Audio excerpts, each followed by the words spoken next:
Well, I didn't want to make a bad investment, but I didn't want to miss the boat either. Sound familiar? Well, fortunately, I've got great news for you.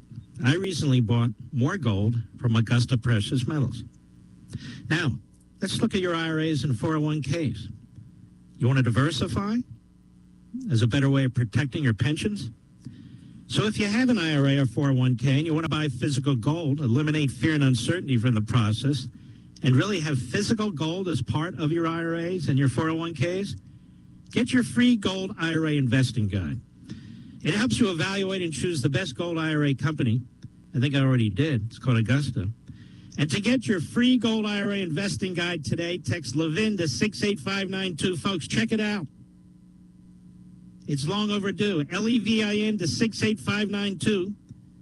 I trust, I guess, Augusta Precious Metals. Visit AugustaPreciousMetals.com. Learn why they're the best gold IRA company for your needs. And get a free gold IRA investing guide today. Text LEVIN to 68592. Hello.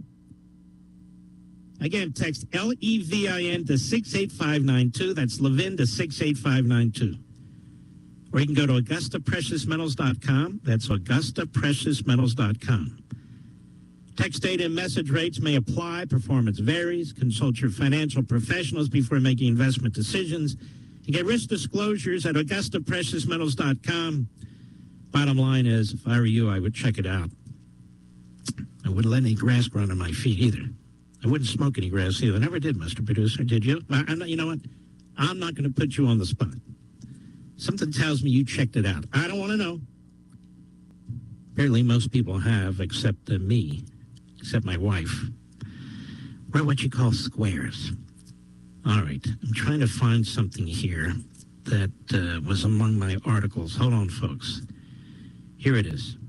The journey continues. Welcome to Roswell Coyote Football on 106.5 Roswell's Talk FM. And there's going to be a handoff right there to Bryce Sanchez, and Sanchez is in for the touchdown. Bryce Sanchez from 5 yards out. This is good away for sure. He's got speed, and he takes it.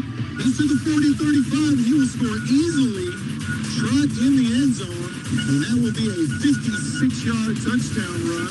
Going to take a shot. Might be close to intercept. It's going to be caught. 33-yard strike. 118 speed option, and Fuentes will take it himself. He's at the 10, 5, touchdown, Coyotes. Manny Fuentes. We'll give it to Bryce Sanchez, and Sanchez is in for the touchdown. Touchdown, Coyotes. Tonight, your Coyotes are back on the road, headed to Carlsbad to take on the Cavemen. Coyote Football on 106.5 Roswell's Talk FM, online at KSVPTV.com, is presented by Artesia General Hospital, Bob Reed Pest Control, Business Notions, Calici's Frozen Custard, Central Valley Electric, Dion's Pizzas, Salads, and Subs, E&MU Portales, and E&MU Roswell, Farmers Country Market, Moffitt and Brown Dentistry, Maze Lumber, Oasis Computers, Pecos Valley Equipment, Pepsi, Plateau, Richland Dodge Chrysler Jeep Ram, and Richland Chevrolet Buick, Roswell Seed Company, Southwest Printers, Trustmark Roofing, University of New Mexico, Wakefield Oil, and Wakefield Oil Express. Now, on to the action.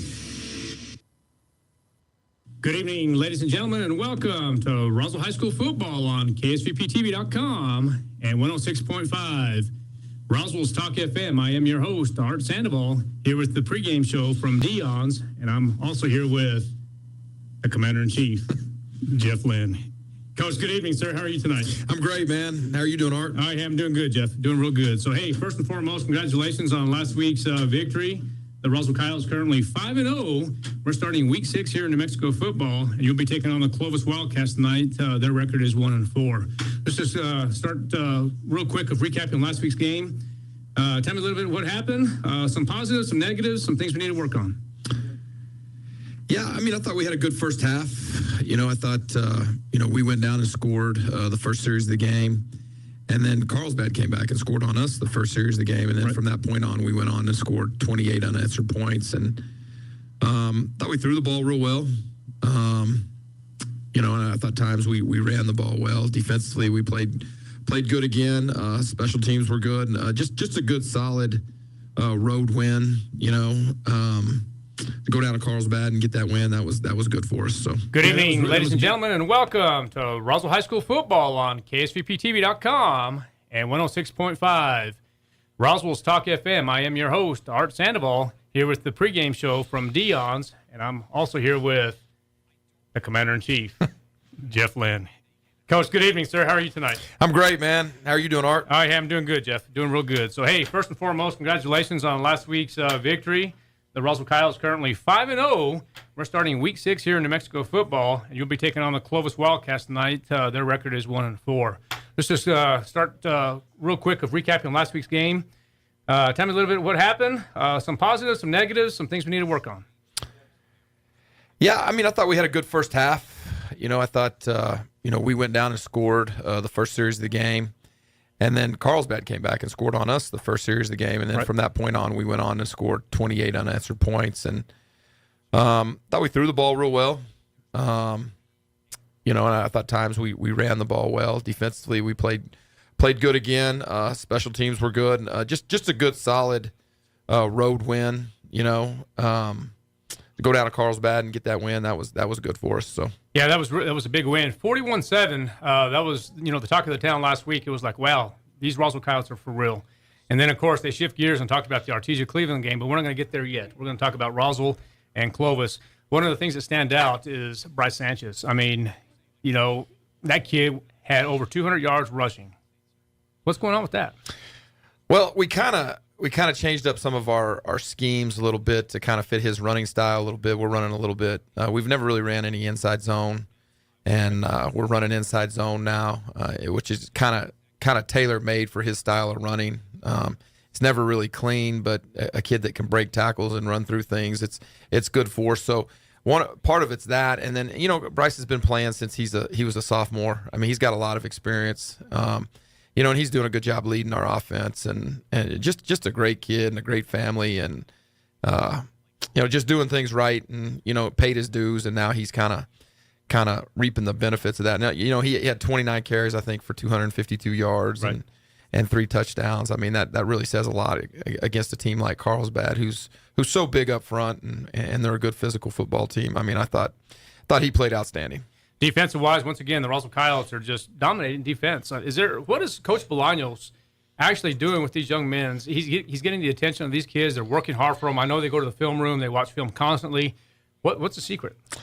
No, I just think there's a lot of accountability over there. I think they talk all the time about doing their job. Right. It's not necessarily about making tackles. It's about doing your job, and if that means that you have to take one for the team and let somebody else make the play, then that's part of it. But they're just playing unselfish defense, and they're rallying to the football, and they're preparing. And when you got kids that do that, you're going to have good outcomes like we've had so far this year. So just really excited about the way they're playing over there. Yeah. Well, once again, Coach, congratulations on the victory last week over Carlsbad, as you and the Roswell Coyotes won 41-7. Let's go ahead and shift gears real quick. This week, tonight, the Roswell Coyotes will be taking on the Clovis Wildcats, homecoming, kind of a big deal. You see a lot of people coming into the stadium right now.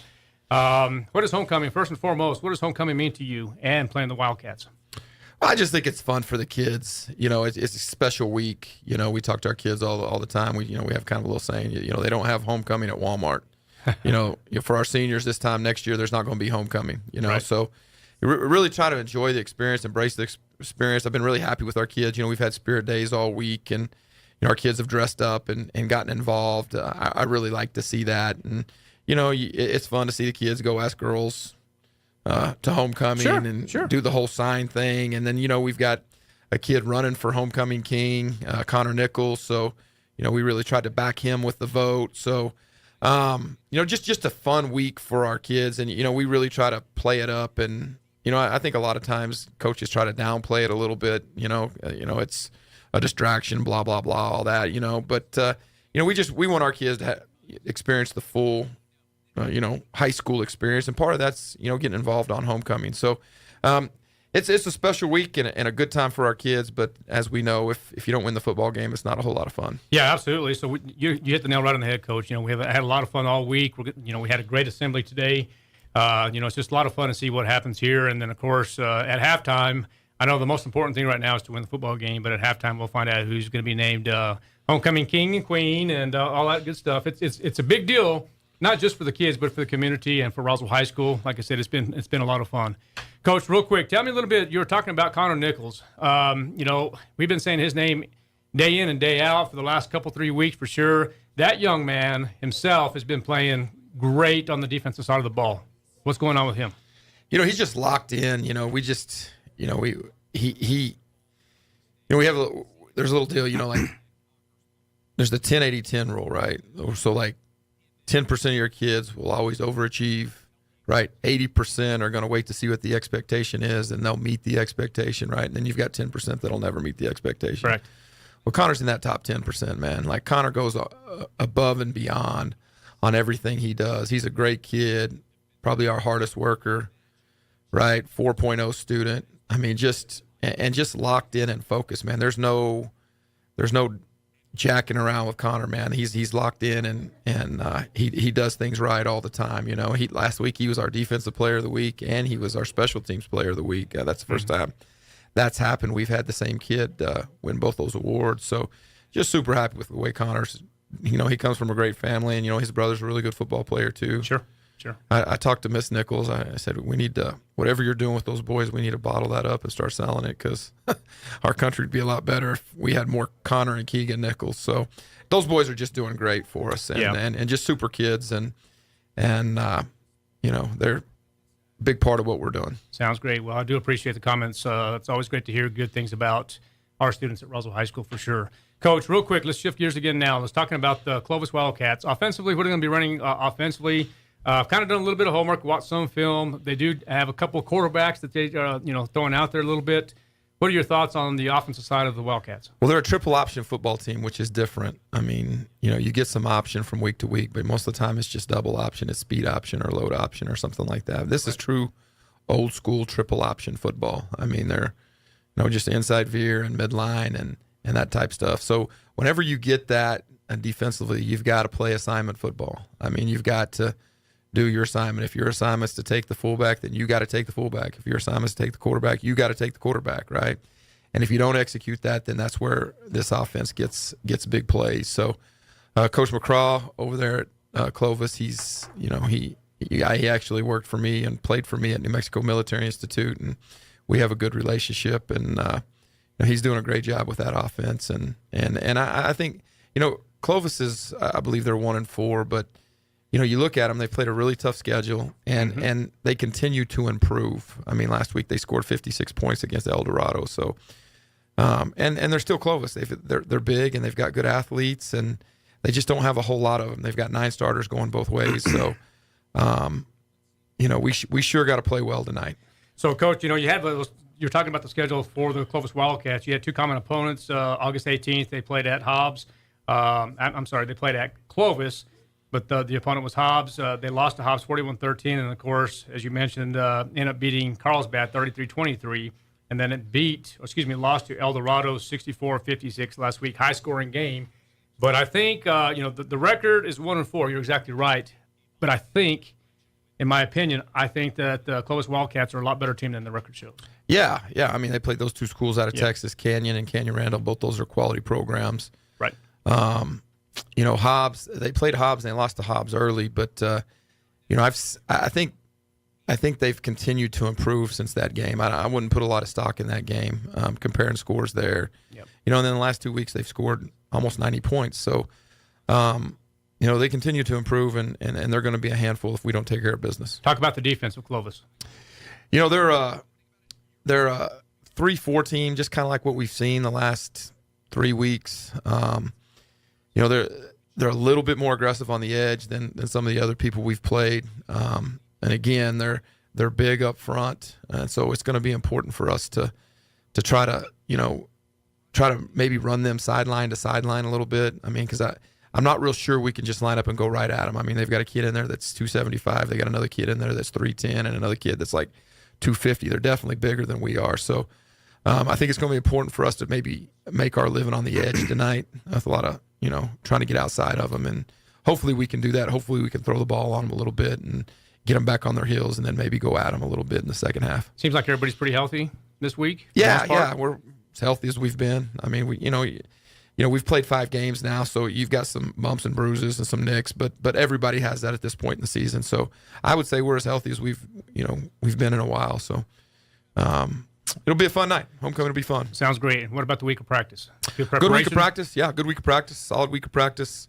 Again, it's difficult preparing for the triple option. It's hard to, when you don't run that, it's hard to give your defense a good look. But that's been a bit of a challenge. But other than that, it's been a good week of practice. Sounds great, Coach. Anything in closing, sir? Nah, man, excited for homecoming. Again, excited for these kids. Hopefully we can go out there and take care of business and everybody can have a good time at the dance and really celebrate homecoming the way it's meant to be celebrated. Sounds great. Once again, a class act with Jeff Lynn. He's very optimistic with his team. We'll be right back here in just a moment with the national anthem. But ladies and gentlemen, thank you for listening and watching the pregame show, sponsored by Dion's. We'll be back here in just a moment. Enjoy the game. We're out.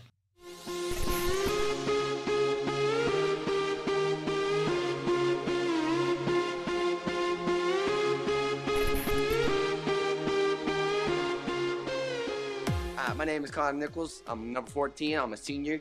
I play free safety. My parents are Sally James Nichols. I'm involved in powerlifting, FFA, student council, wrestling, track. My favorite teacher is Miss Porte. It was my old history teacher. My favorite football team is the Patriots. I love being a Coyote because just the way the energy makes you feel, all the teammates and everything are about the red. My favorite color, go Coyotes. My name is Zach Roscoe. I'm number 16. I'm a junior here at Roswell High School. My position is free safety. My parents are Pilar and Diana Roscoe. I'm also involved in basketball, track, golf, and band. My favorite teacher is Miss Duran. My favorite football team is the Oregon Ducks, and I love being a Coyote because of the brotherhood that it creates, and it's a great community, great football program, and they all treat me like family, and it's a great environment to be in. My name is Nathaniel Quintero. My number is 17. I am a senior. My position is cornerback. My parents are Ronnie Quintero and Rodney Reese. Football is the only football sport I play. My favorite teacher is, I gotta say, Coach Payne. My favorite football team is the Cowboys for sure. I love being a Coyote because it's a fun environment. It's a good community.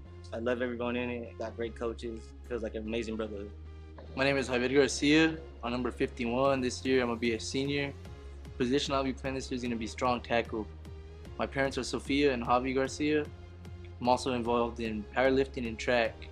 My favorite teacher is gonna be the automotive, Mr. Peak. And my favorite team is Dallas Cowboys. I love being part of the Coyotes because we're all like a big brotherhood, you know? Hi, my name is Dylan King. I wear number 52. I'm a senior. I play the right guard, the pulling guard. My parents are Angela and Anthony Gomez. I'm also involved in basketball and powerlifting. And my favorite teacher is Miss Ortiz. And my favorite football teams are Oklahoma, Boomer Sooners, baby. Woo! And then Dallas Cowboys. And then I love being a Coyote because of them, because of my teammates, because of the coaches. They treat me like family. I love them. I treat them like family too. It's both ways. Thank you. My name is Gage Gladu. My number is 53. I'm a junior and my position is middle linebacker. My parents are Kathleen Coker and Daniel Gladu. I'm also involved in track and wrestling. And my favorite football team is the Cowboys. And I love being a Coyote because the experience and the memories I'll make.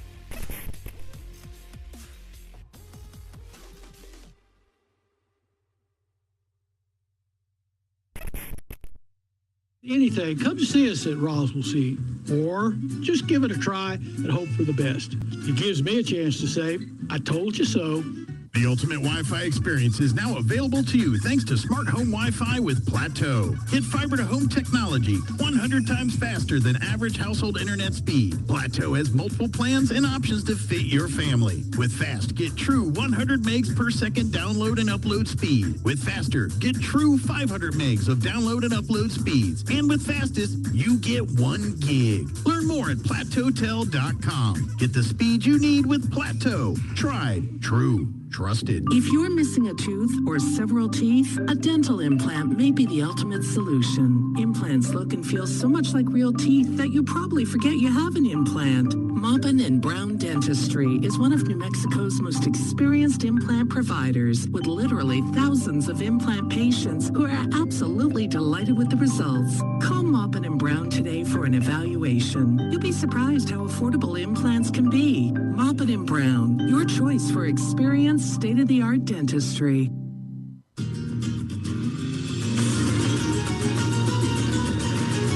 Welcome to the Wool Bowl here in Roswell, New Mexico. You are listening to Roswell High School football on KSVPTV.com and 106.5 Roswell's Talk FM. The Roswell Coyotes coming in this contest 5-0, ranked number 2 in the 5A classification and number 2 overall in all classifications, taking on the Clovis Wildcats, overall record 1-4 and ranked 27th overall in the state of New Mexico. We are your host, Art Sandoval, Kelly McDonald, set for game time at 7 p.m. here in about 6 minutes. Feels like 91 degrees here, and the crowd is coming in here at homecoming. Coach McDonald, good evening, sir. How are you tonight? Good evening, partner. I am ready for some Coyote football. What a season we're having right now. As you said, number 2 team in the entire state of New Mexico, regardless of class. And I'll tell you what, they're every bit earning that ranking. Yeah, no doubt about that. As you see the dance team and the cheerleaders down about the 45, all the way down to the south side of the field, just kind of stretching, getting ready for the Roswell Coyotes as they're getting ready to exit the locker room here in just a moment. And you see the New Mexico State Police along with the city of Roswell with their light bars on. And here comes the Roswell Coyotes on homecoming night. And boy, look at them right now. They are fired up and ready to rock and roll. It is September 22nd, 2023 on a beautiful, beautiful night. I am a little bit tired of the heat, but we'll take it as it is. Well, I'm just glad to see that you dressed appropriately tonight in your cutoffs and tank top, and that you're nice and cool up here. Yeah, I'll tell you what. I was just talking with Tanner Todd about that. I really wish I could wear some shorts and stuff. I just don't feel comfortable with it, so I went ahead and go with the tie and the suit and everything else. So, but nonetheless, we're about, we'll say 5 minutes away before. I know the Roswell Coyotes did win the toss. They're going to defer to the second half, is my understanding. But, Coach, before we start talking about Roswell football, just let's talk a little bit of the New Mexico overtime coaches poll real quick, and then also Max Preps. I know the Artesia Bulldogs, who beat the Cleveland Storm last week, 36-34, and a thriller will be taking on Lovington tonight. What are your predictions on that, Coach? I think it's going to be a high-scoring contest, but I'm going to take Artesia in every game unless they're playing us for the rest of the year, for sure. I mean, I agree. I mean, it's just going to be real hard to beat them. Anybody in the state to beat them. I mean, they proved that last week, knocking off Cleveland. Right. You know, it was an exciting game, 1 or 2 point game. I think 2-point game. But Artesia's a team to beat, and I think Coach Lynn, I think you and I think most people agree on that. I think that's exactly right. So we're going to skip Roswell High real quick, and we'll come back and talk we'll talk about the Coyotes. Last night, the Nevada Rockets defeated Gaston last night, 35-7, and then, of course, number 4 Mayfield in the coaches poll will be taking on. Oh, actually, I'm sorry, they lost to. Yes, that's correct. The Mayfield Trojans lost to Las Cruces 44-7 last week, and they're going to be at Belen. And so I think I'm going to try to probably end up taking Mayfield this week. Yeah, I'm going with Mayfield in that one, too. Okay, number 5, Deming. They beat Belen last week and taking on Silver. I'm going to go with the Deming Wildcats. Yeah, that might be a closer game than some think. I think I'll go with Deming in that one as well. This is going to be an interesting game. The Piedra Vista Panthers, they're 1-4, beat Goddard last week, 21-7, taking on Cibola. But it looks like we're just getting ready to start the game here. We'll talk about the top 10 here in just a moment as the Roswell Coyotes will be kicking off. Won the toss. They're going to defer to the second half. And here we go now. Looks like Kennard is set to rock and roll. The starters for the Clovis Wildcats. We're going to be talking about a couple of quarterbacks here.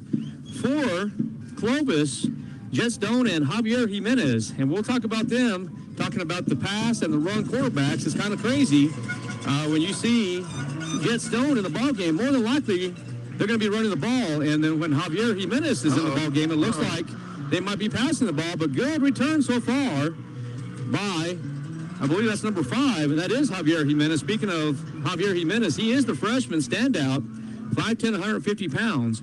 This young man, not only can he play quarterback, he can run. He's a very good athlete. He is the shortstop for the Clovis Wildcats, is my understanding. Yeah, he's a great athlete, but I'll tell you what, and they've got some good athletes on this team, but most of the athletes play Ironman football. That's exactly right. So the Clovis Wildcats, offensively, you're going to see them running a little bit of the wishbone. Some tradition, wishbone, they're going to run some midline, and right now it is going to be 1st and 10 from the 41 as the game just started. And going to have a handoff quickly to number 10, Cash Roberts.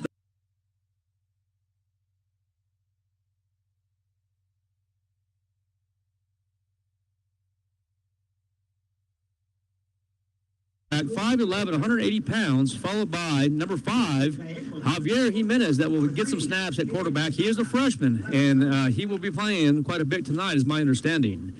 Number 7 is going to be Stephen Chapman, the 5'8" junior, will be in the ball game, followed by number 9, Cohen Mattis, the 6', 210" senior, second and 3 now, and looks like there's going to be another carry. Coach was Jet Stone in the ball game right now as quarterback. I was trying to. Yeah, it's Stone, and he ran the option there and kept it and got a good pickup there. It's going to be 3rd and 4. And, you just talk about this team offensively. Yeah. They run the football. Last week against El Dorado, they ran the ball 50 times, not 50. They ran it 50 times, had 2 players with better than 180 yards rushing. Well, there goes motion for Clovis as number 21, Caden Lott, will reset as the quarterback, Jet Stone, is trying to get some direction there from the head coach. Trying to get him to jump. Yes, exactly. Oh, that's a nice hit. Keegan Nichols, my goodness. We talked about Keegan today, and we're going to talk about him probably the rest of the year, Coach. I'm pretty certain about that. Well, he's got, in my opinion now, he's got to be one of the best defensive players in the state, because I feel like he's the best defensive player on this team, and I don't think you could convince me there's a better defensive team in the state than the Roswell Coyotes. There's no ifs, ands, or buts about it, partner. 4th and 5, it looks like the Clovis Wildcats will punt at this time. And we'll talk about some of the starters here for Clovis here in just a moment as the Clovis Wildcats will be set to punt. Castillo standing at his 13-yard line. And it's a short punt. Not a good one at all. Let's see if it takes a Clovis Wildcat bounce. And it takes just a small bounce, and the Roswell Coyotes will be taking over about the 34-yard line. Yeah, good field position, good defensive stop, a 3-and-out for this excellent defense, and that'll bring out Manny Fuentes and the offense. Okay, the starters for tonight's game is L.J. Macias, number 41, will be playing wide receiver, 175 pounds, followed by the tight end, Malachi Mitchell, 5'11", 175 pounds. And then, of course, the front line we'll talk about here in just a moment. It's going to be 1st and 10 from the 34. 0-0 is the score here at the Wool Bowl as the Roswell Coyotes taking on the Clovis Wildcats here. Homecoming night. Fuentes under pressure, and he is going to be sacked. So the Clovis Wildcats currently kind of running just about a 3-4 defense and brought the wood quickly. And let's see how Manny Fuentes reacts to the sack. Yeah, that's a 7-yard sack for Fuentes. And I'll tell you what, that's something went wrong there. I don't know if they had a screen set up and nobody went to the screen. I did see one of the slot receiver start to come across and then didn't. Yeah, that's exactly right. That looked strange to me. Yeah, 2nd and 17 from the 27 now. Fuentes back in pistol formation. 2-man front to the top of your screen. We'll hand it off, and that's going to be to Bryce Sanchez. And that young man, again, will trying to get back to about the original line of scrimmage, possibly. Might be short. Yeah, I'll give him 5 yards on that. Now, Bryce, of course, had the huge game last week, rushing for 240 yards or something like that. 251 is what it was. Yeah, so look for him to have another big night here. As this Clovis team, they're a good offensive team. Defensively, they can give up some points. There's that three-man front for the defense of Clovis Wildcats. Fuentes under pressure once again. He's going to take himself. He's about the 40-yard line and finally going to be brought down. I thought it looked like a horse call, but it looked like everything was going to be called just fine. I think he just grabbed his shoulder pad and jersey there and just kind of slung him down, but a real nice run from Fuentes. He's going to get, I guess I can give him 12. Yeah, you have to give him 12 because it's going to be a first down for the Coyotes. So it looks like Jacob Palomino will be at the top of your screen. Be pistol formation once again. Manny Fuentes dropping back to pass. He is going to be under pressure once again, and he's just going to throw it out of bounds. And it might have been a smart play by Manny Fuentes, and he's a little upset here. Well, he's upset with the protection. He hasn't had to deal with this too much this year, having to kind of run for his life back there. But something's going on. Either Clovis is doing something different that the Coyotes weren't expecting, or there's some missed assignments or something on that offensive line, because we have not seen this. Well, as we talked about earlier, Coach, Clovis is 1-4. But I'm going to tell you right now, Clovis is Clovis. Yeah, no, they're still a very good team. Okay, there's motion by Estrada, and Estrada is going nowhere. Yeah, talking about the starting line for the Roswell Coyotes, number 51 is Javier Garcia playing left tackle, and then number 67 is Daniel Cedillo playing left guard. On the right side of the line is Hector Aguirre, number 78, and number 70 is Adrian Barraza, the right tackle, and then Rico Lujan is still playing center. He's about 5'10", 5'11", 225, 230, and then again, you have Bryce Sanchez, Josh Estrada, Peyton Kennard, and the senior captain quarterback, Manny Fuentes, dropping back to pass. He's under pressure again, and there's a slip screen to Segala. And this time he's up to the races. 40, 35, 30, and finally brought out of bounds about the 27-yard line. So good read by Manny Fuentes. And Fuentes right now is saying, good job, get in the huddle. Let me talk to Coach Jeff Lynn real quick, and let's see what we can do to adjust. Another first down for the Roswell Coyotes, and they are in Wildcat territory. And that is just a very well-executed play right there by Manny Fuentes. Yeah, I love that spread formation. I know you do too, and that just so many things that Manny can do with that. There's going to be that toss sweep right there to Bryce Sanchez. He's on his feet, 20-yard line, finally dropped down about the 16, 17-yard line. And that's going to be another Coyote first down. Yeah, and I think Bryce couldn't decide if he wanted to stay with his blockers or turn on the Jets there, and he finally opted just to take it himself. All right, speaking of that, Bryce Sanchez is going to go ahead and just take the direct snap, and he's going to gain about another 6 yards. So it's going to be second and about 4. Kyle's kind of working on the left hash, and traditionally, it's not a secret, they kind of like that left hash right now, and then something opens up here. I wouldn't be a bit surprised again if they try the speed option, especially inside about the 10-yard line here. Well, they send Jacob Palomino out to the right. Jacob playing with a broken finger, actually broken in practice. Yeah, he did.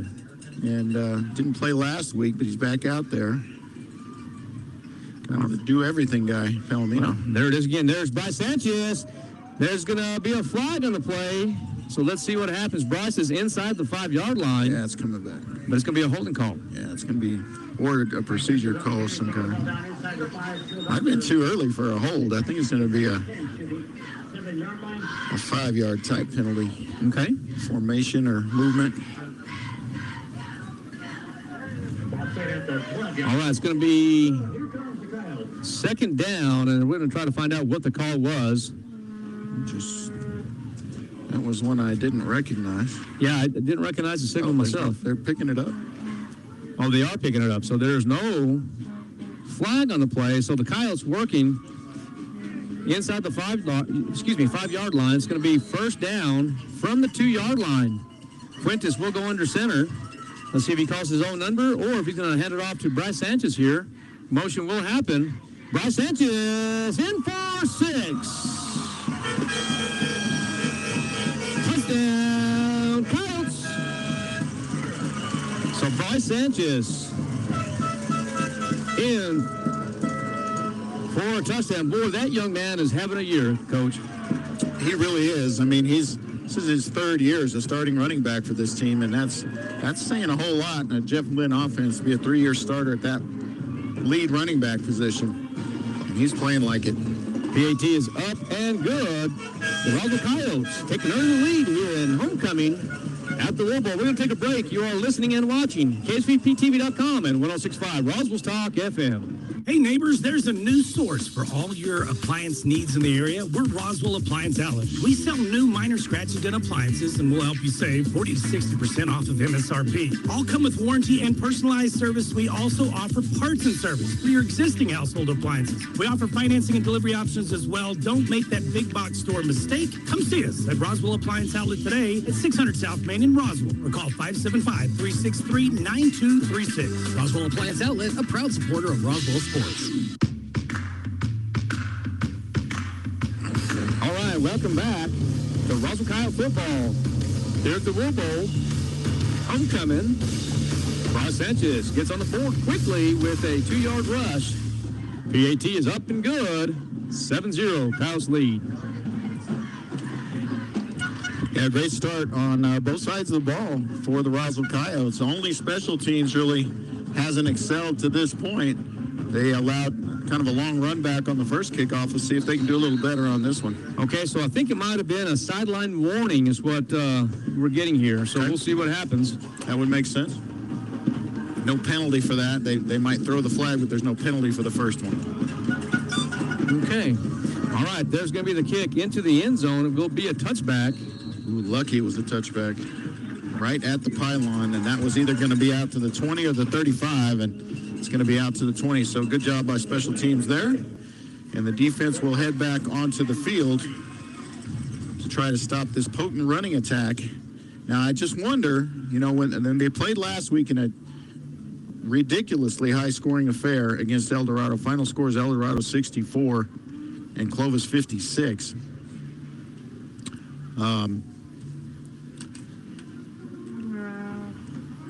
We'll see if they stick with the running attack here. Okay, let's see what happens here. Hello? Why? Okay, so it's going to be 7-0, first and 10. Thanks. So they can't hear us, they only hear commercials. And so are we live? We're okay? Okay.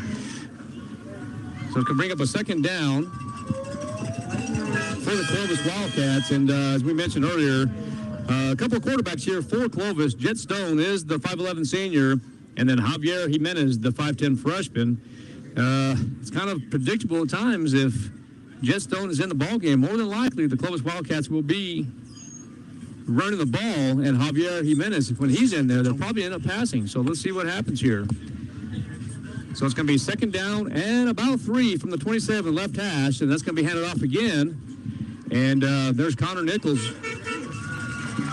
Keegan Nichols, number 7, will get credit for the tackle.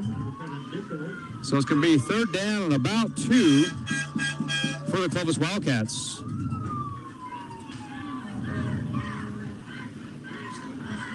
Number 24 coming in the ball game for Clovis, Elias Lira, the 5'11 tight end. So look for pass here.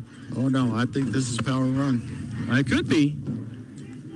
Let's see who's the quarterback, and that's going to be number 4, Jet Stone. It is power run, as you mentioned. It will be a first down for the Coyotes. For the Clovis Wildcats. Yeah, just on the down and distance, I don't think they're going to risk a pass there. It's just not who they are. They want to run the ball in almost every situation. And 3rd and 1, I think you can pretty much load up the box. Yep, exactly. Yeah, it's kind of crazy. I had to reset my phone, so I still have the numbers, but the contacts, I had to kind of create the new contacts. A little shout out to Robert Johnson as he is listening to us from home. Okay, so it's going to be first and 10 from the 37, left hash. And there's that option once again. It just Make sure that is going to be Jet Stone, and it is. He'll take it himself. He's going to be close to the first down. Yeah, I haven't seen Jimenez in, except for the kick return, obviously, but haven't seen him in a quarterback yet. So they may just go with Stone. I mean, he is the senior. They do have confidence in Jimenez, as you said, primarily as the passer. All right, Jet Stone trotting onto the field as the Wildcats will be working from the right hash. The Wildcats working north to south on your radio dial. 2nd and 2 from the 45. 4:15 left in the quarter one. Kyle Stu leads 7-0. Timeout. And there's going to be a timeout on the field. And the play clock was about to go down. All right, Clovis will take their first timeout of the half. We're going to take one, too. We'll be right back. Thanks for listening and watching KSVPTV.com and 106.5 Roswell's Talk FM. Wakefield Oil Express has the highest quality service in Roswell with a 17-point full-service oil change that includes a full wash and vacuum at their car wash. You won't find a better deal. They also offer full synthetic oil changes, fuel and cabin filter replacements, and will even check your battery. Their tunnel wash isn't afraid of dirty vehicles. They have the best value wash in town with free vacuums. They even offer wash passes that can be used for multiple vehicles. Next time you need your oil changed, go to the fast and efficient Wakefield Oil Express and let them earn your business. 3204 North Main, Roswell.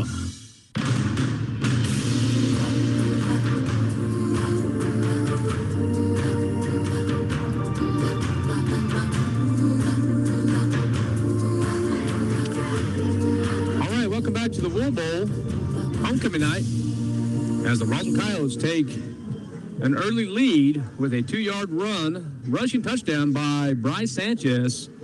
The extra point was good, and the Clovis Wildcats took their first time out of the half as the time clock expired, or was about to expire. And so now they're discussing that over there in the huddle as the quarterback will continue to be Jet Stone for the Clovis Wildcats. Seems like a long timeout. It is an extremely long timeout, in my opinion. Thought the same thing, Coach. Yeah, quick shout out to everybody. I'm getting some text message. Everybody's cooking burgers or steaks. And some people are still by the pool. So I don't blame them either. So, okay, 2nd and 2 now for Clovis. And number 21 is going to be Caden Lott. The 5'9" senior will go nowhere. It's going to bring up a 3rd down. Yeah, that was Nichols. Got to be specific. That was Keegan Nichols again, but the initial hit was Eli Lynn just shooting that gap and getting right to the quarterback. And the first tackle for loss for Eli tonight. Yeah, so it's going to bring up a 3rd and about 5. We'll call it 3rd and about 4. Working from about the 39-yard line. 1, 2, they're going to call it right. We'll go 3rd and 3 from the 39. Okay, so Jet Stone still the quarterback. Clovis likes to run the option here. There's motion. Keeper. And they're trying to go a speed option, but great pursuit angle for the Roswell Coyotes. See what? And I don't know. I didn't see that as I was looking for Jet Stone as he reverses and tries to go the speed option to the opposite side there. Going to give it to Zach Carrasco. I'm not 100% sure. But here they go, lining up to go for it, 4th and 2. The guys have to be disciplined here defensively, make sure they don't jump. I'm not sure if they're going to actually go for it here. They might try to draw the Coyotes offside, but I don't know if that's going to end up happening here. See, I think they need to go for it. But they're not. Oh, they do. And just like that, through the A gap. What a job right there by number 7. That's Keegan Nichols. Read it just perfectly. Yeah, they got the timing exactly right. I don't know if he was watching the play clock or what was going on there, just reading the cadence, but Keegan Nichols responsible for ending both of Clovis's first 2 drives. Well, right now, that's the play of the game, in my opinion, here, as Keegan Nichols goes to that A gap and sacking Jet Stone here in quarter 1 as the Roswell Coyotes do lead 7-0. They will take over on downs. Manny Fuentes, the senior captain quarterback, will lead the Coyotes here 1st and 10 from the 42. Going to hand it off to Bryce Sanchez. Sanchez has some running room, and he will gain about 5-6 yards. Love seeing that young man run. The train, as we sometimes call him. Yeah.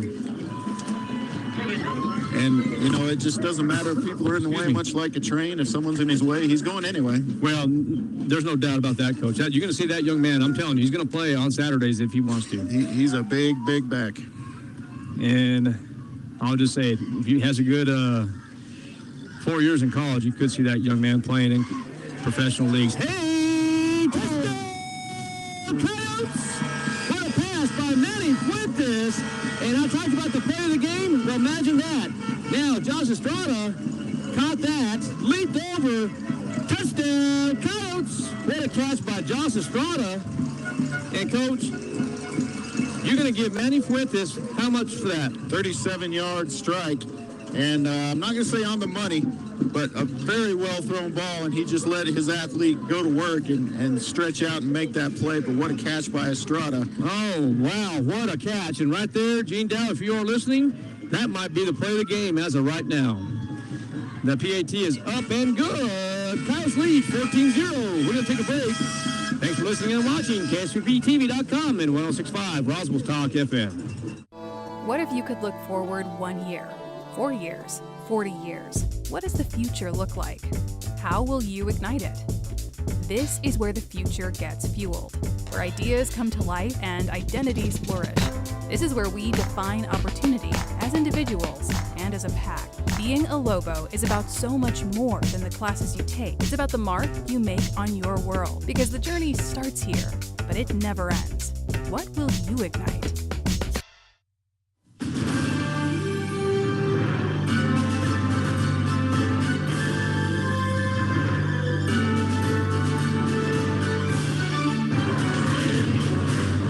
Good evening, ladies and gentlemen, and welcome to the Wool Bowl here in Roswell, New Mexico. As the Roswell Coyotes get back on the board again, a 37-yard touchdown strike from Manny Fuentes to Josh Estrada. Diving catch into the end zone. PAT's up and good. Coyotes lead 14-0. And looks like Kennard Payton will get ready to kick for the Roswell Coyotes.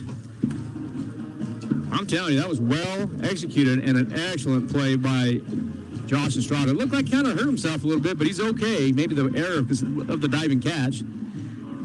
Well, he kicked that one out of bounds, so that's not good. That'll start Clovis off in good field position. Yeah, it really is. But the way the defense is playing, field position doesn't matter just a whole lot. I mean, this is... I just love watching this defense. I mean, oh my gosh. Everybody loves the bombs and the long runs and the trick plays and all that, but man, good old smash mouth football. Yeah, I really appreciate watching a good defense play, and you know, Coach Bolaños has this team playing at as high a level as I've seen since I've been following this. You're exactly right. So, yeah. So right now, that play of the game was a 37-yard strike from Fuentes to Estrada. It was about 1:45 at the time of the play in the first quarter. So if you want to go back, if you're just now tuning in at KSVPTV.com, you are more than welcome to rewind that and catch that play. I know I'll be watching it later tonight. Well, absolutely. So there's going to be a speed option. Oh, nice tackle by Nichols there on the shoelaces. Yeah, and also... And that kid is everywhere, isn't he? I mean, well, he's everywhere. Speed. And you have Jeremiah Moriel also going to probably get assist. Well, yeah, I mean, it was Keegan around the ankles, so he's probably going down either way, but you're right. Good pursuit there. Right. From Moriel to make sure if he does break that ankle tackle, he doesn't go anywhere. Got you here. So 14-0 in favor of the Roswell Coyotes. It's going to be second 8 from the 37. It looks like the Clovis Wildcats are going to be working from the right hash. Coach, let's see if they change quarterbacks here. I think it's still going to be Jet Stone. Well, they got Jimenez split out as a wideout. So. And they're going to continue to run. Oh, Connor couldn't hold on to the shoestrings that time, but... The ball's given to Cohen Mattis, the 6', 210 senior. They let Connor get in on the action there as Connor Nichols makes the tackle there after Keegan couldn't make consecutive shoestring tackles. You know, talking about the homecoming game, you know, there's a lot of people here with their moms and getting ready for the big dance tomorrow. Back in the day when America was America, the dance actually happened after, but tomorrow the dance will start at 8 midnight. And, it was really a good week here at Roswell High School. The Spirit Week, everybody participated.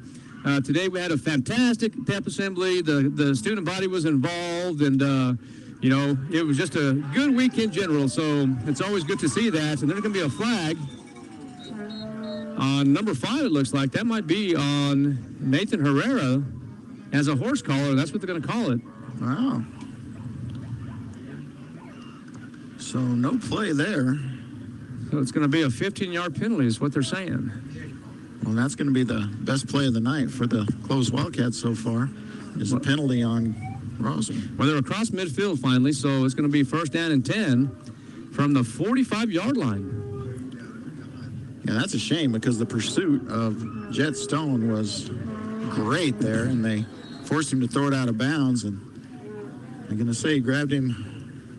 That's what the horse collar is, kind of grab the collar of the pads and the jersey there and take him down. And it's just a great way, or not a great way, but a way that gets players injured is why that is a penalty.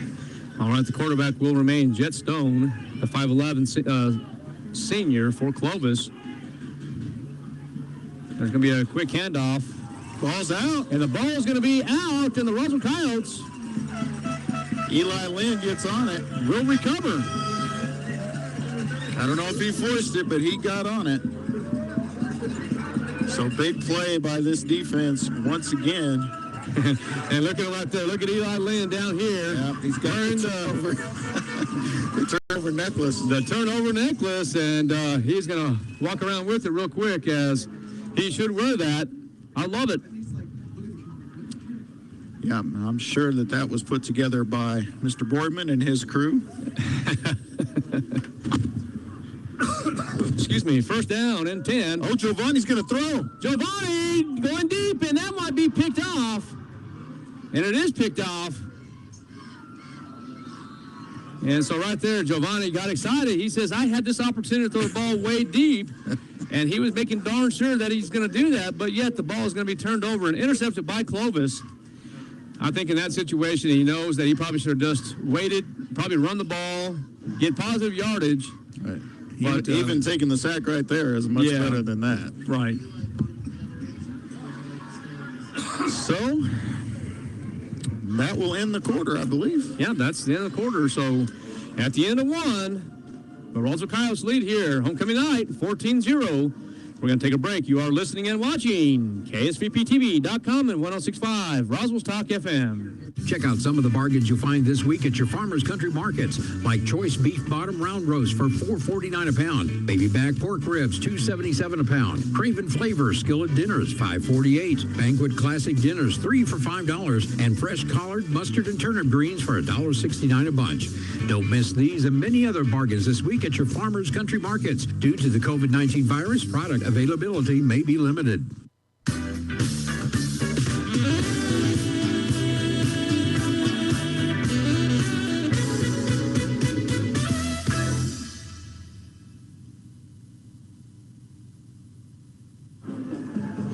All right, welcome back, ladies and gentlemen. At the end of the first quarter, the Roswell Coyotes lead 14-0 as the Coyotes try to do a little trick play here. They had a little toss sweep, and Giovanni Apodaca was, well, let's put it this way. He thought he was a quarterback there for just a second and threw that ball, and it was intercepted. I love the trick play and all that, but there are so many people on this team who can throw the football.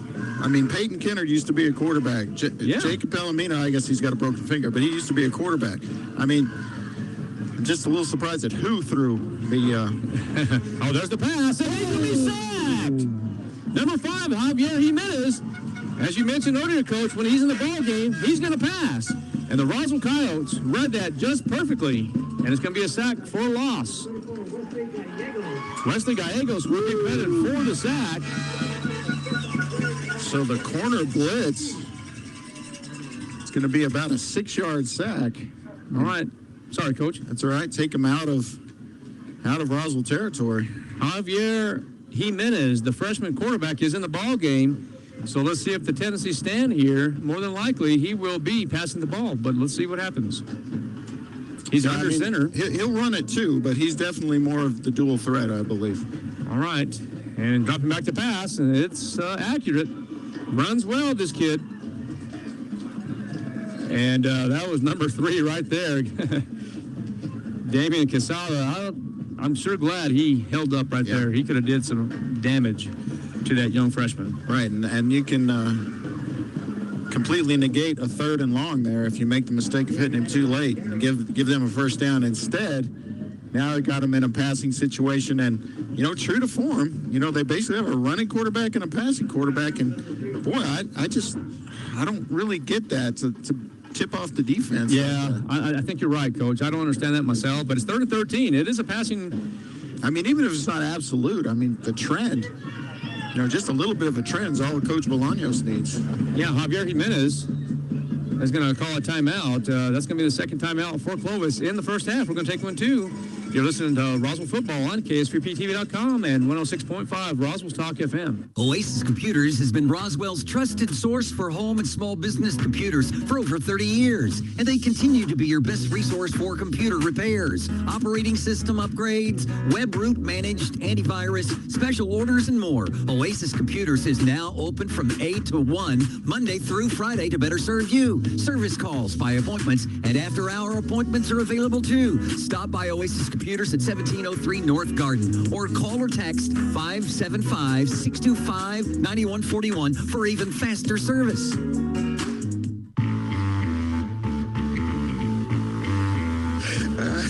All right, we are back here at the Wool Bowl as the Clovis Wildcats take their second timeout of the first half.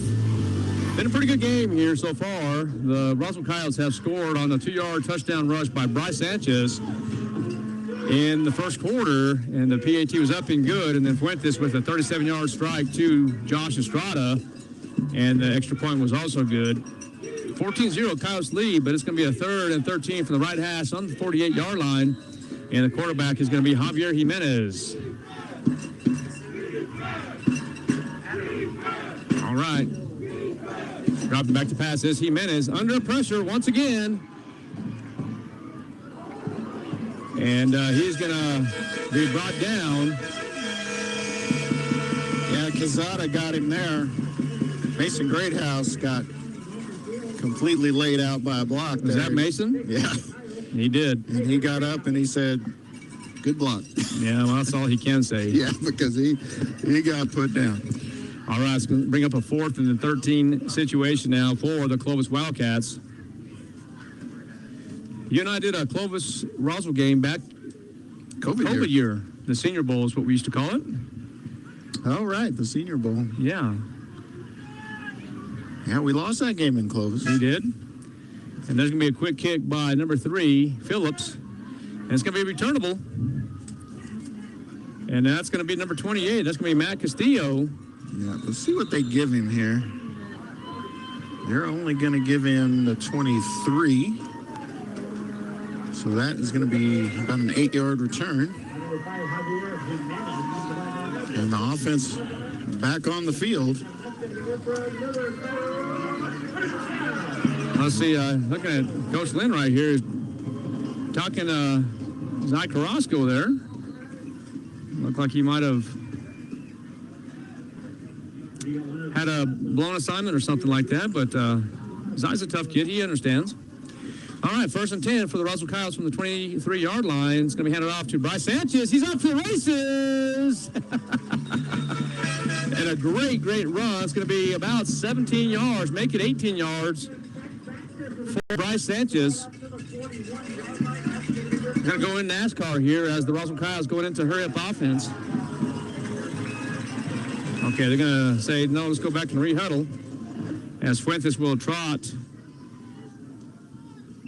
to the 35-yard line, get with the huddle and say, hey, let's go to work here. Yeah, Bryce with that huge game last week, as we mentioned earlier, over 250 yards. And Coach Lynn was surprised not only at how many times he carried, but his overall totals there. So I don't expect another 250-yard game here. Oh, well, see what happens here, because right now he's just making it look real easy because he's gained another 13 yards. Already up to 8 carries and 70 yards in this one. Just a hair under 9 yards a carry. All right, 1st and 10 now. Working left hash once again from the 48. 14-0 is the score in favor of the Roswell Coyotes. Manny Fuentes going to take it himself, and he's going to be brought down about the 40, they're going to call it 39-yard line. I thought there might have been almost a flag. It looked like it was some little extracurricular activity there on the sideline, but I think everything's okay. Yeah, he always worries me when he runs. It just seems like he goes down awkwardly. Yeah, right off. That's exactly right. That's a good word for it. And it just kind of makes me nervous, but appears to be all right.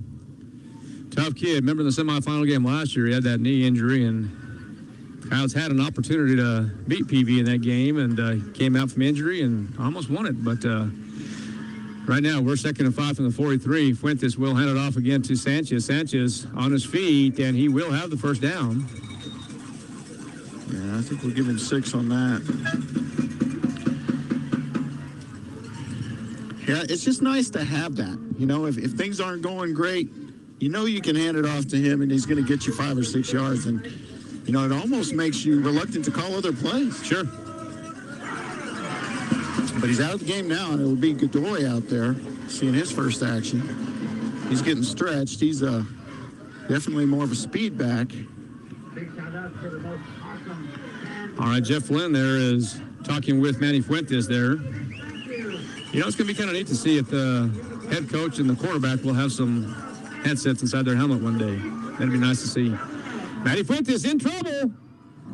Escapes. Rolling out to his right. Going to take it himself. And finally just decides to go out of bounds.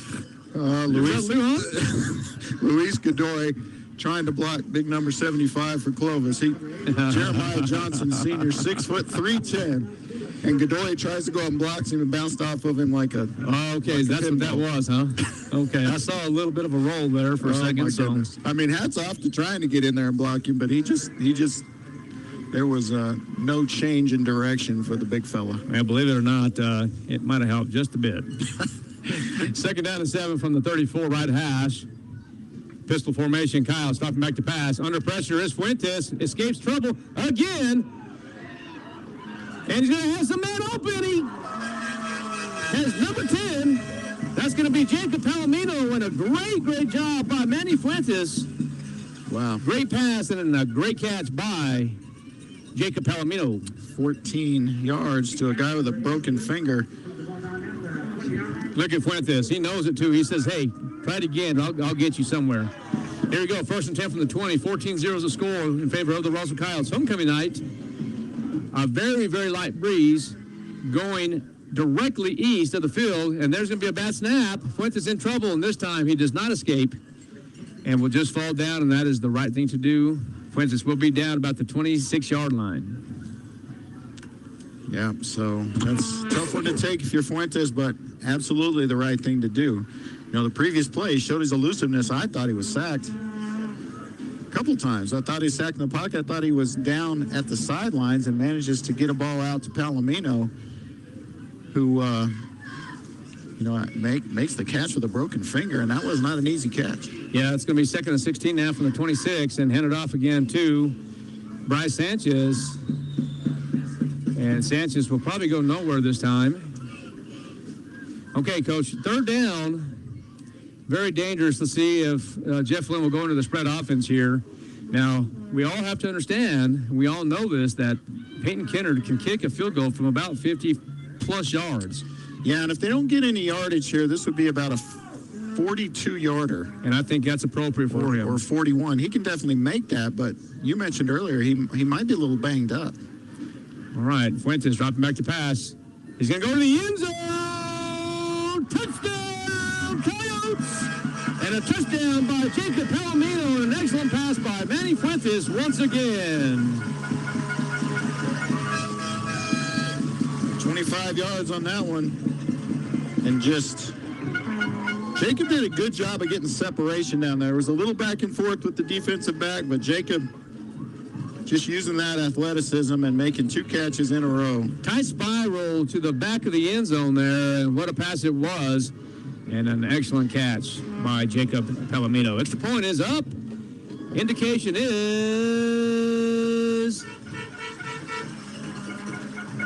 good. 21-0 is the score. We're going to take a break. We'll be right back. You're listening to Roswell Football on 106.5, Roswell's Talk FM, and KSVPTV.com. Hey neighbors, there's a new source for all your appliance needs in the area. We're Roswell Appliance Outlet. We sell new minor scratch and dent appliances, and we'll help you save 40 to 60% off of MSRP. All come with warranty and personalized service. We also offer parts and service for your existing household appliances. We offer financing and delivery options as well. Don't make that big box store mistake. Come see us at Roswell Appliance Outlet today at 600 South Main in Roswell, or call 575-363-9236. Roswell Appliance Outlet, a proud supporter of Roswell Sports.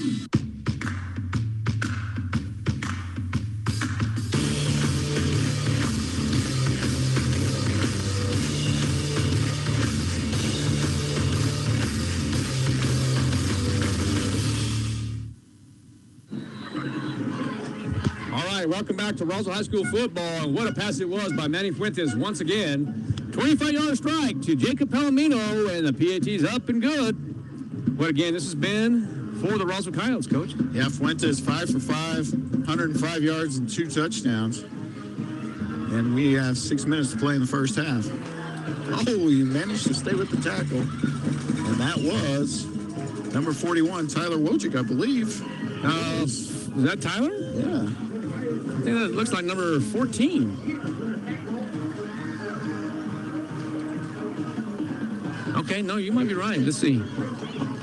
Well, they'll fix it in film if they have to. Yeah, 14. Okay. Connor Nichols. So Clovis will start from their own 19. And they really have struggled moving the football here in this first half. This defense living up to the billing. And we'll see what they do. Do you see which quarterback is out there? Looks like they've gone back to Jetstone. Yeah, Jetstone, 5'11 senior. Yeah, Jimenez is wide out here. They're going to have to hurry to get this play off. Yeah, the clock is about 1. They're going to call another timeout. No, they get the snap off. Oh. And off to the races. Wes has got him. Good pursuit angle. And Wes Gallego stopped the touchdown. So who is that young man there? Is that Phillips? Pretty sure it's Cash Roberts, isn't it? No, it's, oh,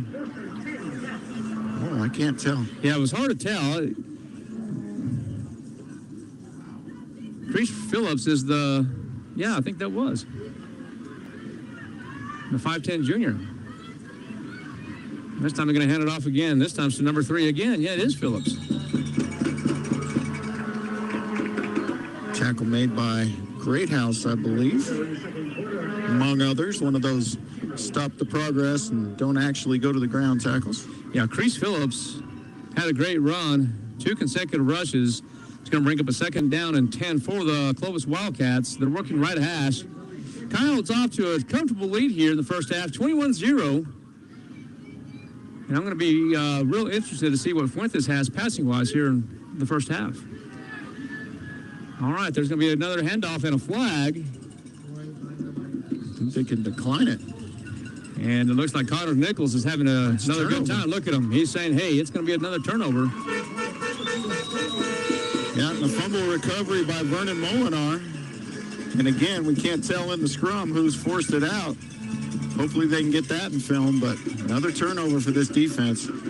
So he'll, well, we'll see who's where. Oh, it's Mason Greathouse with the forced fumble. Okay, Mason Greathouse. Yeah, we apologize for the little pause there. We're just trying to find out. And it was Mason Greathouse that caused the fumble and recovery. Because he's wearing the necklace. There he is. Okay, turnover city. Recovered by Molinar. I love it. 1st and 10 now for the Roswell Coyotes, working from the 38 left hash. 21-0 is the score. In favor of the Roswell Coyotes, pistol formation for Manny Fuentes. Still a 3-man front for the Clovis Wildcats. Split in half in the secondary. Speed option 118. And it's going to be to Bryce Sanchez. And wow! what a job by Bryce Sanchez. And I'm going to give credit to Johnny Molina for sticking in there, but wow, what a rush by Sanchez.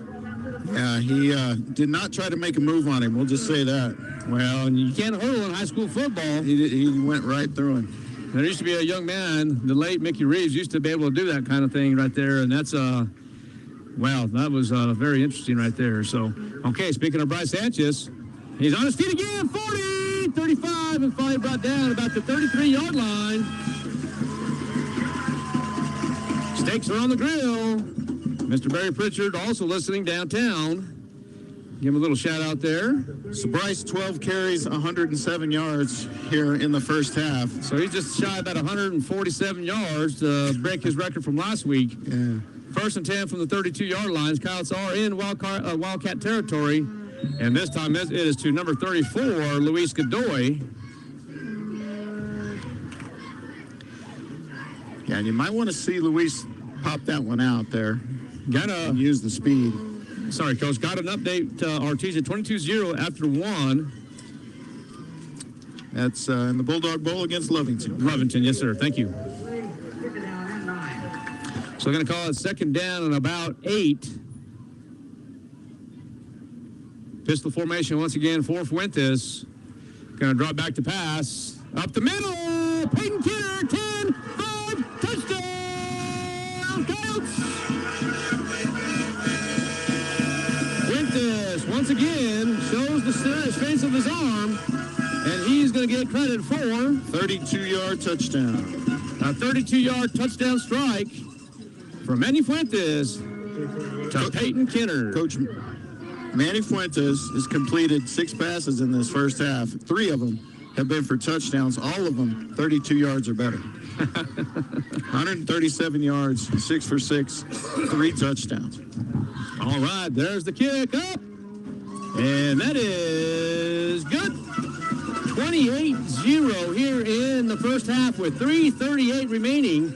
We're going to take a break. You are listening and watching KSPPTV.com and 106.5 Roswell's Talk FM. Wakefield Oil Express has the highest quality service in Roswell with a 17-point full-service oil change that includes a full wash and vacuum at their car wash. You won't find a better deal. They also offer full synthetic oil changes, fuel and cabin filter replacements, and will even check your battery. Their tunnel wash isn't afraid of dirty vehicles. They have the best value wash in town with free vacuums. They even offer wash passes that can be used for multiple vehicles. Next time you need your oil changed, go to the fast and efficient Wakefield Oil Express and let them earn your business. 3204 North Main, Roswell.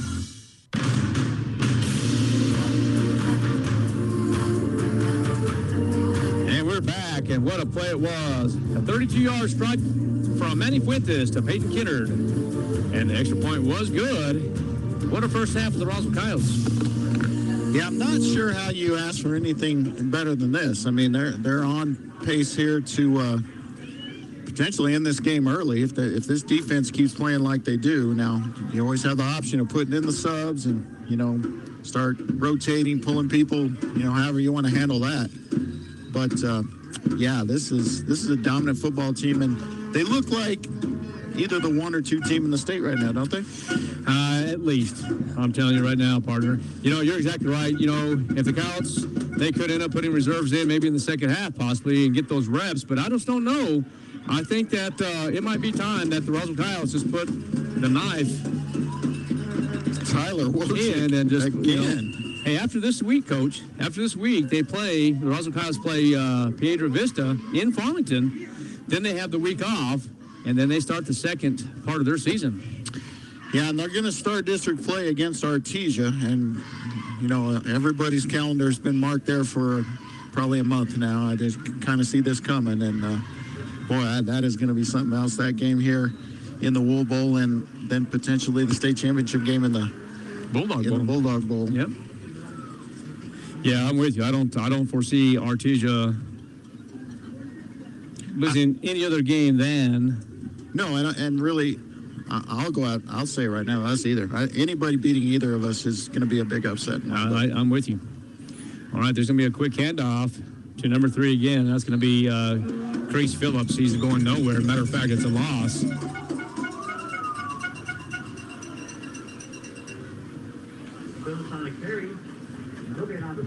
Looks like they have your, I thought it was your son's face of a silhouette down there, that big old face that they have down there. Yeah, that would be strange. Is that your son down there? They have a big old picture of him on one of those poster boards. It looks like the big head? Yeah, the big head. No, why would they have that? Okay, when they look at it, are you going to see him?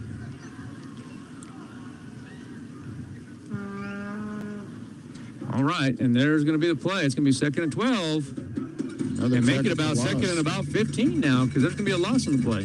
That was Noah Lynn. Tackle for loss on that play. Tackle loss on the previous play, too. I just couldn't identify the Coyote that got it. It's going to bring up 3rd and long. Coyote's going to get the ball back here. I mean, and why would you not? If you can go score, go into halftime with a 35-0 lead, that'd be great.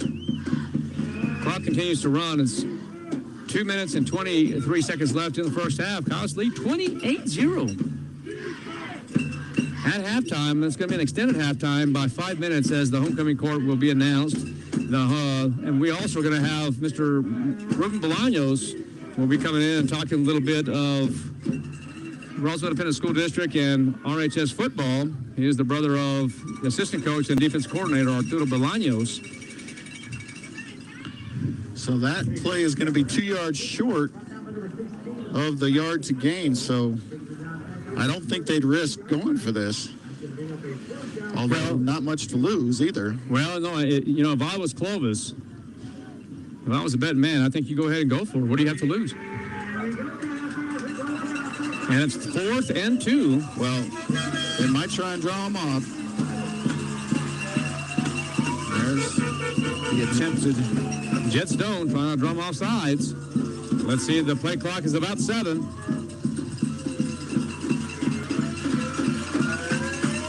And they're going to take a penalty as the time clock runs out. No, they got the timeout. Did they? Yeah. Okay. With 1 second left. Okay, so that's going to be the 3rd and final timeout of the half with a minute and 14 seconds. We're going to take a timeout. We'll be right back. You're listening and watching KSVPTV.com and 106.5 Roswell's Talk FM. What if you could look forward 1 year, 4 years, 40 years? What does the future look like? How will you ignite it? This is where the future gets fueled, where ideas come to light and identities flourish. This is where we define opportunity as individuals and as a pack. Being a Lobo is about so much more than the classes you take. It's about the mark you make on your world, because the journey starts here, but it never ends. What will you ignite? A minute, 14 left here in the first half. Coyotes dominating. The score is 28-0, and the Clovis Wildcats just took their 3rd timeout. It is 4th and 2. Let's see what the Wildcats do here. If they're going to try to go ahead and snap it. Oh, they've got a punt. Or if they're going to try to draw the Coyotes offside to get the automatic first down. Or if they're going to punt. And it looks like they are lined up to go. They are lined up to go, so let's see what happens. I mean, they can't call timeout, so. There's motion, and that's going to be to Phillips. And nowhere! Kidding me. Going nowhere! That's going to be number 7, Keegan Nichols. What a hit that was, Coach.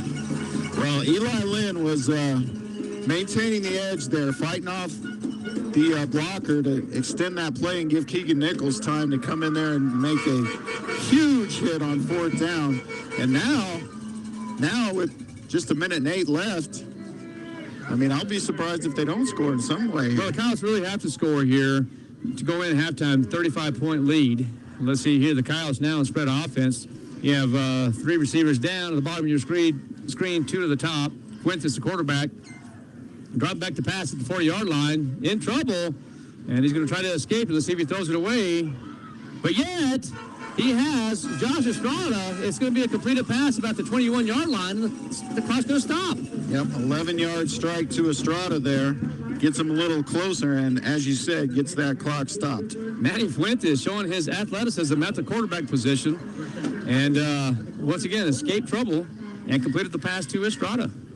Yeah, now you can settle down, catch your breath a little bit, get the play in you want. You're not rushed. Of course, Roswell has all 3 of their timeouts. They can stop the clock however they want to. So you got the whole field here to work with. but I just love the spread. Amen. Nothing wrong with the spread. Many options here, especially when you have a quarterback like Fuentes. Fuentes going to the end zone! Touchdown, Coyotes! And what a catch by number 11, A.B. Toscano, once again. So Fuentes, 21 yards. 21-yard touchdown strike to A.B. Toscano, 34-0. And here's the thing. The Coyotes still have the opportunity to hold Clovis, and maybe, just maybe, we'll get the ball back once again. The PAT is going to be up. Good.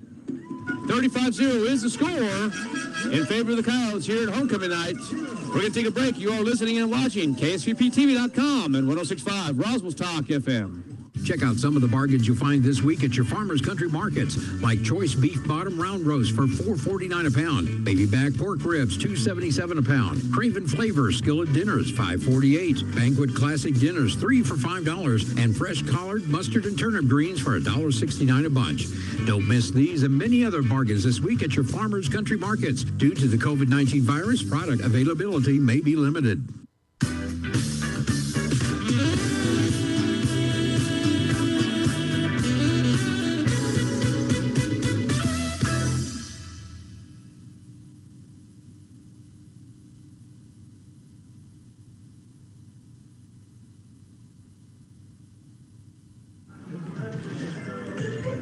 Thirty 5-0, 21-yard touchdown strike by Manny Fuentes. This time to A.B. Toscano, PAT up and good. Coyotes are dominating with 52.6 seconds remaining in the first half. Could the Coyotes get the ball back? Well, they could. I mean, they're very good at forcing turnovers. Keep your eye on number 41 out there. That's Tyler Wojcik. He's made the last 2 tackles on special teams, and they've been good ones, but there'll be no tackle on this one as we get the touchback from Kennard. All right, so the Clovis Wildcats will take over at the 25-yard line. What a catch by A.B. Toscano. Wow, that was another. I tell you what, there's a couple play of the games, I can promise you that. A lot to choose from, that's for sure. A lot of activity here. Making sure things are good downstairs, it looks like it. Something's got the attention of the security personnel here. Looks like everything's 10-4. They might just be trying to get things set up there for the homecoming court. All right, 35-0. And another nice hit. Clean hit, by the way.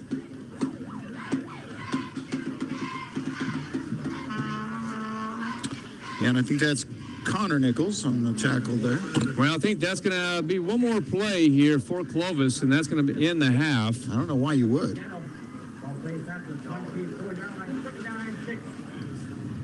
Yeah, they're just going to let it run out. So this is what's going to end up happening here at halftime. I think that is going to end the quarter. So the Coyotes will go into halftime with a 35-0 lead.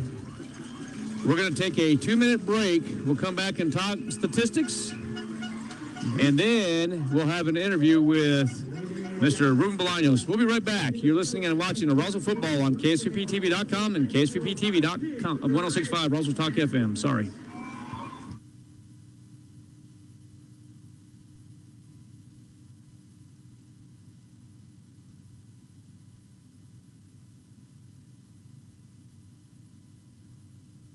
Oasis Computers has been Roswell's trusted source for home and small business computers for over 30 years, and they continue to be your best resource for computer repairs, operating system upgrades, web root managed, antivirus, special orders, and more. Oasis Computers is now open from 8 to 1, Monday through Friday to better serve you. Service calls by appointments and after-hour appointments are available too. Stop by Oasis Computers at 1703 North Garden or call or text 575-625-9141 for even faster service.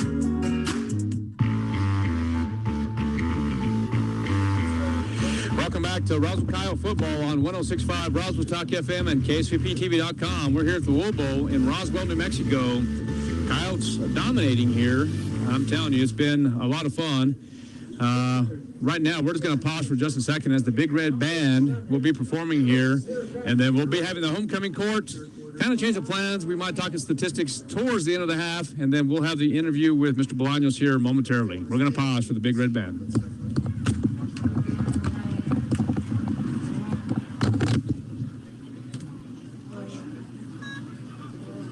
You may begin your halftime performance.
All right,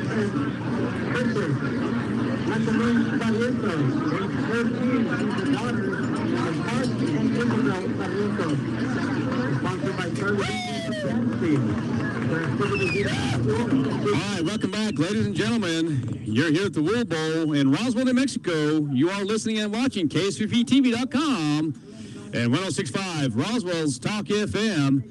The Roswell Coyotes take a comfortable first-half lead, 35-0. Real quick, the recap. In the first quarter, by Sanchez with a 2-yard rush. Gets in for the 6 points, and the PAT was up and good. And then also in the first quarter, you have Manny Fuentes with a 37-yard touchdown strike to Josh Estrada, and the PAT is up and good. That was with 1 minute and 45 seconds left in that quarter one. And then in the second quarter, the Roswell Coyotes score 3 times. Manny Fuentes, 25-yard touchdown strike to Jacob Palomino, 21-0 with the PAT being successful. And then Fuentes with a 32-yard touchdown strike to Peyton Kennard, make it 28-0 with the PAT up and good. And then finally, Fuentes, 21-yard strike to Ava Toscano. Extra point was good, 35-0 here in the first half. Art Sandoval, Kelly McDonald, we're here at halftime, homecoming. And you are looking and watching the big red band of the Roswell Coyotes. They will be introducing the homecoming court here in just a moment. We'll talk about the homecoming court, but first and foremost, my special guest this evening is Mr. Ruben Bolaños, the Director of Secondary Education and STEM Research. Mr. Bolaños, good evening, sir. How are you tonight? Hey, Coach Sandoval, good afternoon, good evening. I'm well, thank you for asking. And, before we get going, just a big shout out to anyone that's logged in online and, enjoying the game and supporting the Coyotes from home, from the comforts of their living room. All of those of you that always tell me that it's a lot more fun and enjoyable from a recliner to watch a game on their big screen TVs now. There's just something about live football, though. I'm glad you're out. Anyone that's out there supporting the Coyotes and stuff, that it's enjoyable to them. But there's just something about seeing the kids and, like you're talking about the band, the homecoming court. Homecoming, how about a big welcome to the alumni that are coming back on these weekends, or those that are from afar internationally.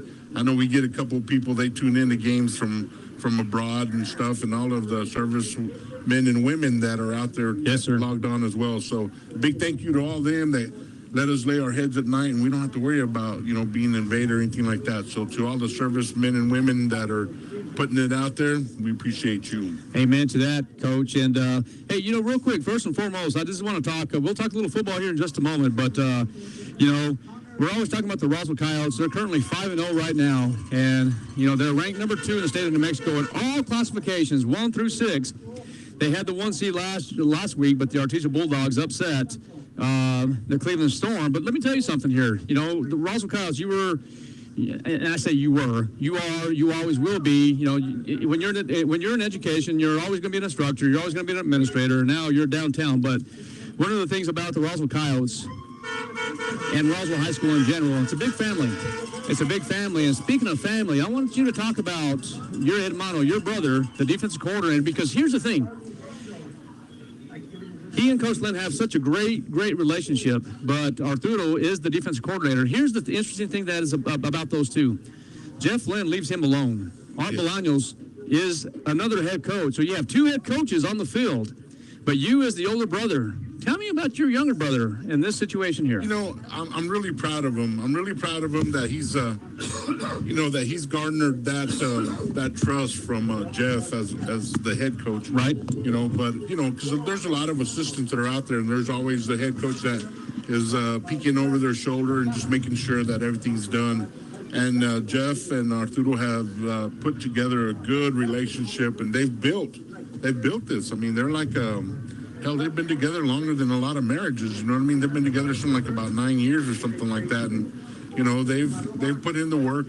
And so they've built some good things here, and Jeff allows them to go get after that defensive side of the ball and stuff. And so that's a good thing for him. But let me tell you, one of the things I think I'm very proud of Arturo is that, he's come up the right way. He started out as a middle school coach, and worked his way, worked at worked at Goddard High School, with Sam Jernigan, and then, he knew he wanted to grow, and, the way things were at that time at Goddard High School, Coach Jernigan, he was totem pole guy, so, Art knew that, while there were some people there that were very loyal to the program, his way, really, he was going to have to step away, and I'm glad he did, because, he stepped over across, and, at that time, Coach Arriola gave him that opportunity, and so he's grown, and what I like, if there was PhDs, if there were doctorates in football, I always tell people I'd have 2 or 3. Arturo would probably have about 5. Because he has become such a student of the game. I think we would all have a PhD in the sport that we're passionate about. But he's become such a student of the game. He's continuously, wanting to hone his craft. He's continually, we'll talk, football for hours sometimes. Like we get together, and even when we go places with our families, it's a napkin, it's a piece of paper. We're scheming something, right? We're doodling something, and a lot of times I'll be like, I'll put a formation together, and I'm like, how would you defend this? Right. How would you do this? And there was a time when I would make him think, and really now he makes me think a lot. And so, I enjoy spending some time with him, and when he allows me to, I don't like to mess up his groove or nothing, but he lets me watch a little bit of film with him, and we kind of check some things and whatnot and stuff. But he's done a lot, man. He's kind of had a couple other assistants that are under him. Jordan Rodriguez, he's down there at Artesia. Sure. He picked up a couple of things, here and there. Jordan's in Artesia, and Coach Maupin's a good coach, but there's other coaches that have been there and they've left and they've gone, and they revert back to Arturo a little bit here and there, and I know that Art stays in touch with some of his network and his coaches, and he's not too worried about giving up his scheme or anything like that. He's about coaching it and paying it forward, and so he's done a lot of that. I give a big shout out to my sister-in-law Emily and the kids and the whole family, because he what people don't know is when you're in charge and you're coordinating for the peanuts that they get paid for that, puts in a lot of hours. It does. Those weekends are anywhere between 12 to 16 hours, and yes, sir. He misses out on a lot of things, birthdays.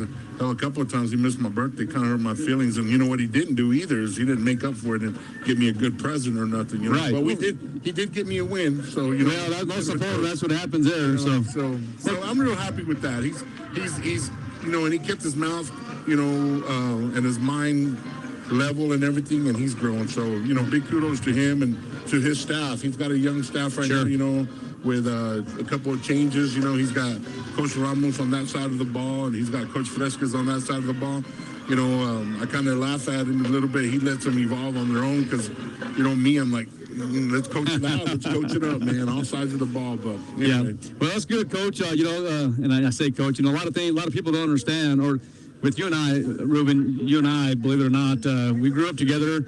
You went to Goddard, I went to Roswell High School, but a lot of people don't know. That you and I taught together for a long time at Goddard High School. I know, that was a shock. I bet there's people that don't know. Yeah, I was at Goddard for just a short time early in my career, but you and I was teaching some different subjects there. You were teaching the Spanish over there. But speaking of education, Coach, let me ask you this: we got about 4 minutes, and then we'll have to get some statistics here. But Mr. Bolaños, you're the director of secondary education, and and you're over the STEM research and stuff. I know you're a very, very intelligent man. Would you like to say anything about your position with the district? Well, I just. The only thing I got to say is, I have great colleagues. We got a good superintendent, Brian Luck. He frustrates me a little bit about some things every once in a while, but, the most part, he's got a big heart for his kids and for the district, and he lets people do his job. Right. And Jennifer Cole, who's the assistant superintendent of the curriculum and instruction component, she leaves us alone. So the thing that I can say that I'm glad is that I get the opportunity to work with a lot of our colleagues, our veterans and our rookies, and then really that I just get to facilitate, that piece. Right.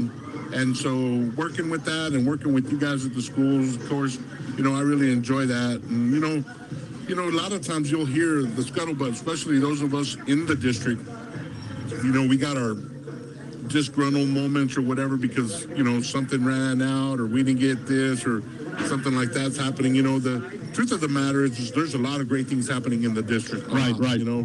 This year the district has taken on an attendance initiative. Coach, we gotta stop blaming COVID. COVID happened, the pandemic happened, and but it's time to move forward. Parents, if you're listening, we need your kids back to school. We need to partner up with you. These young minds are all of our responsibilities, and we got to get on the same page in regards to they got to get back into school. Their butts need to be in those seats, and they need to be there dressed appropriately, following the rules and doing all that, because when they don't, the other side of that is they end up before me for those hearings on our committees, Coach. And, the thing is we're giving you an opportunity, and it may not be what you see online and all the little gimmicks that you might get about some stuff. This is face-to-face, hardcore back in school instruction. Right. We're not doing virtual. We need to get back to our stuff. The good thing about the pandemic, when we were all talking about virtual education and whatnot, what the pandemic did is expose the nation that we really weren't ready for that as much as we thought we were. There's some places that were, and we were to some extent. But where we wanted to be, we weren't there yet. But we're back in education. We need our kids back in school. Hey, let's do this, Roswell. And I say Roswell because these are all our kids. There's kids on those, on that sideline and those bleachers and throughout that are going to be doing what you and I are doing, Coach. Because as much as we enjoy this, we're not going to do it forever. You know what I mean? Yes, sir. And right. So, I enjoy my job, and I know that I always tell people, hey, if you want to be frustrated or confused, give me a call. Right. Other than that, keep doing what you're doing, and hopefully I never have to. But if I have to go and visit you and close the door with you and your administrator, well, then that's a whole different deal. But for the most part, hey, man, I love Roswell. This is our town. This is our community. And I'm excited for the things that we're doing, that we're offering. And it's not always, easy. Right. But we're here to educate kids to a future, Coach, that we don't have no idea what's coming. That's exactly right, Coach. And, I appreciate you saying that. And again, this is year 25 for me, and you have a couple left, too, as well. So we'll see what ends up happening there. But, first and foremost, I just want to express my gratitude towards you, Mr. Bolaños, not just as a colleague, as a friend, but, once again, if it wasn't for you, sir, I probably wouldn't be in this position today. You had given me the opportunity to show me the ranks of how to go through the system. And, not only as an educator, as a coach, but now as an administrator. Well, and I appreciate everything you have done. And I appreciate that, and I know Roswell High's got a new administrator, a new face as the principal, Ms. Rosalba Mendoza, and she's lucky to have you and Heather Baca and Eric Gomez. You bring a lot of experience. I know you're helping her support that. Me personally, to you, I'm happy because I know that school's safe.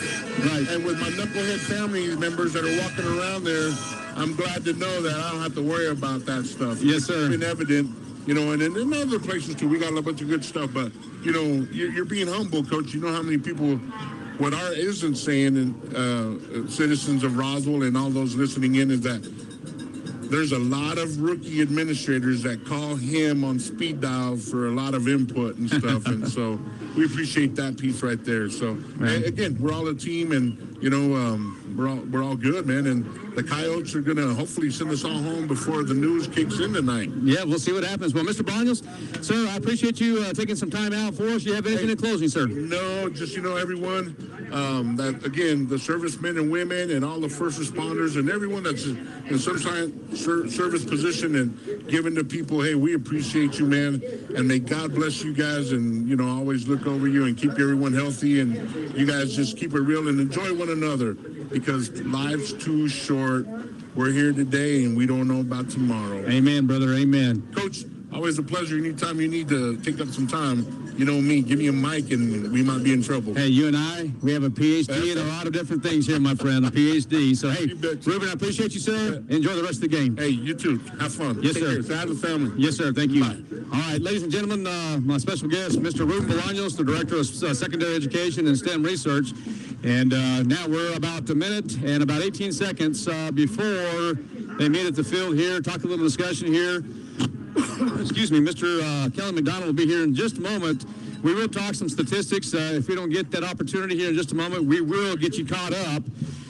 But man, I tell you what, the Roswell Coyotes really dominating here in the first half. as they lead 35-0. We're under about a minute before the teams get on the field.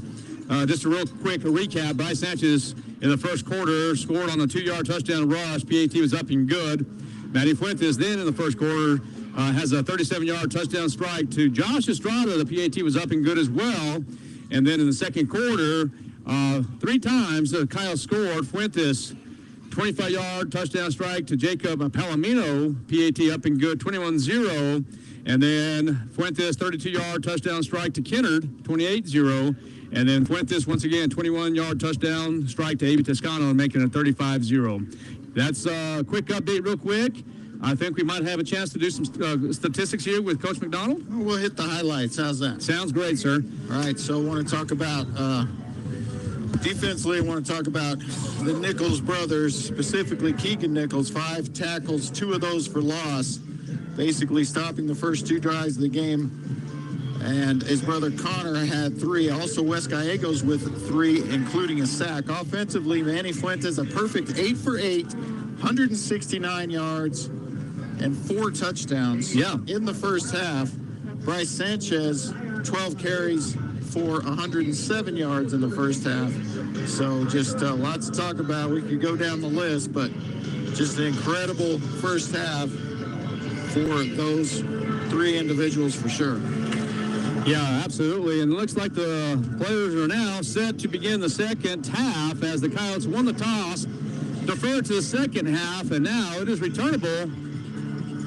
And I believe that was, if I'm not mistaken, was that number 14? Yeah, that was Connor. It was Connor. Yeah, they tried the little squibber or pooch kick or kick the onside kick too hard, but Connor Nichols is going to get none yards on the kick return. He wanted a chance to score there. Yeah, he did. Okay, so the Coyotes will take over. 1st and 10 from the 37-yard line. See if I can find my offensive script here. Now, I've got a question for you. Yes, sir. The Coyotes score twice, so they go for 2 on that second one to end the game. Absolutely not. Okay. I think that their speed option to the right side, 118, is going to be coming back here. I think that's number 34, if I'm not mistaken. That's Luis Godoy. And this is why. Now, are you asking me as a person, or are you asking just kind of hypothetically in general? Just okay. Here's what I think. Is Coach Lynn going to do it? Is Coach Lynn going to do it? The answer, in my opinion, is no. And this is why. You're still playing the first part of your season. I think that he's going to still try to. One thing with Jeff Lynn is this: he has 160 kids in the program, 36 seniors, multiple juniors. And, once again, in order to build success, you got to continue giving reps to those younger players so they can be successful in the future. And I think once you get a taste of success, then it continues to build, and that's how you build programs. I think that, in my eyes, I like to see the dominance. I like to see it done in the third quarter. But in Jeff Lynn's eyes, I believe he wants to get those younger kids some reps to continue the growth of the program. That way, he continues to build in the near future. And that's my opinion. Yeah, I tend to agree with you. I think he won't mind seeing those backups in there, seeing what they can do. And look at Manny Fuentes right there, rolling all the way around. He's going to throw hard, deep, has a man open, and it's going to be a completed pass. All of about, is that 50 yards in the air? Well, I'm trying to figure that out. Yes, it's about 48 yards in the air. 48 yards in the air. What a pass, but a great, great catch by L.J. Macias. It looks like he is injured, just a little bit, hole in his left shoulder. Let's see if the athletic training unit will get a hold of him. He is fine. But, Coach, you tell me right there, who does that look like right there? Patrick Mahomes? Yeah, I'm telling you, I'm serious. That's athleticism like I've never seen. Yeah, elusiveness, and then you add the arm strength to throw the ball nearly 50 yards down the field. On the run, in the air. And delay. Okay. So who was injured there? So that was L.J. Macias on the catch. It looked like that he might have fell a little bit on his left shoulder. Oh, yeah, and Elise is looking at him now. So it looks like he's going to be okay. Yeah, it appears to be all right. So once again, a penalty and starting 1st and 15. Ticket number 292, 690. Okay, so it's going to be 1st and 15 from the 42, speed option, 119, and that's going to be to Luis Godoy. And he's going to be short of the original line of scrimmage, but an excellent run, positive yardage for his case. Yeah, we'll give him 4 yards on that one. And I noticed Bryce. Bryce is out right now. He's got his helmet on, but it's kind of propped up. I'm wondering if we've seen all of Bryce Sanchez tonight. Well, you could be right on that. I think, if anything, you go ahead and try to allow, for the most part, the starters, at least one more score before you start doing any kind of substitution. Well, now you got Jalen Cloud in the game, number 31. He's not even on my roster in front of me. I just happened to see him before the game. And Cloud's going to get a carry here. That's Cloud with the carry. That's Jalen Cloud? Yep, it's going to be about 4 yards for number 31, Jalen Cloud. Perfect. And nothing but potential for that kid. And getting an opportunity here. Well, good for him. And let's see if he gets another opportunity here. It's going to be 3rd and 7 from the left hash from the 34. He might. This isn't a for sure passing situation with this down and distance on this part of the field. Well, there's Manny Fuentes, and he will throw the ball, and that's going to be completed to number 12, and that's going to be Malachi Mitchell. And Malachi Mitchell will get the first down. And you know what? Going back to the question, will Jeff Lynn, if he can get 2 opportunities, will he go for the 2-point conversion? Yeah, he might. I just don't see it happening. Yeah, I could see it going either way. You want to think about injuries as well. So, it's a tough call. It's a tough call. We'll just say that. Yeah, no offense about that. So, and here in a minute, I know if we have that opportunity, we will go to a break one time. But I do really want to talk about, and we might just do it throughout the broadcast here, is the homecoming court. I know we had that interview with Vincent Bolaños, but I think it's important to go ahead and talk about that. We won't necessarily go through all the biographies, but I do definitely want to mention the names. And just kind of, let the public know what Roswell High is about, and, all the success that Roswell High is doing, the student council as well. They really did a lot of work to make this happen tonight, along with the Big Red Band. So 35-0 is the score, and Fuentes is going to throw into the end zone. Guess what, ladies and gentlemen? Another touchdown for the Roswell Coyotes. Fuentes to Malachi Mitchell. Touchdown, Coyotes. 20-yard strike there, his 5th touchdown of the day. 20 what, Coach? 20. 20-yard touchdown strike. Okay. So 20-yard touchdown strike to Malachi Mitchell. Now the score is 41-0. And let's see if Kenner can make that extra point to make it a 42-0 game. And he does. Just like that, Kyle's dominating at homecoming. We'll be right back. You're listening and watching KSVPTV.com and 106.5 Roswell's Talk FM. Every piece of land has a story, written by those who work it. And everyone's story is different. So the question is, how will you tell yours? Behind the wheel of a John Deere compact tractor, mower, or Gator utility vehicle. Run with us and start telling your story today. Stop by Pecos Valley Equipment in Artesia and Roswell, or visit us online at pecosvalleyequipment.com. All right, we're back here at the Wibble in Roswell, New Mexico, as the Roswell Coyotes taking on the Clovis Wildcats. And just like that, Manny Fuentes, another 20-yard touchdown strike to Malachi Mitchell will make it 42-0 with that PAT being successful homecoming night. And Kyle's looking dominant. All right, so Kennard is set to kick once again. Here in just a moment, I really would like to talk about our freshmen, sophomore, junior, and senior prince and princesses, and then we'll talk about the king and queen who was announced at halftime. Got an update from the Bulldog Bowl, 37-0 Artesia over Lovington. So similar situation down 285. Okay. That sounds great.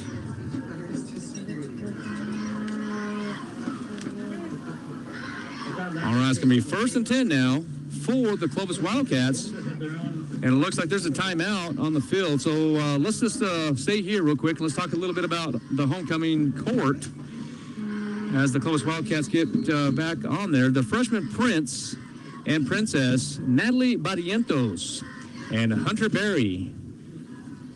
They were the freshman Prince and Princess.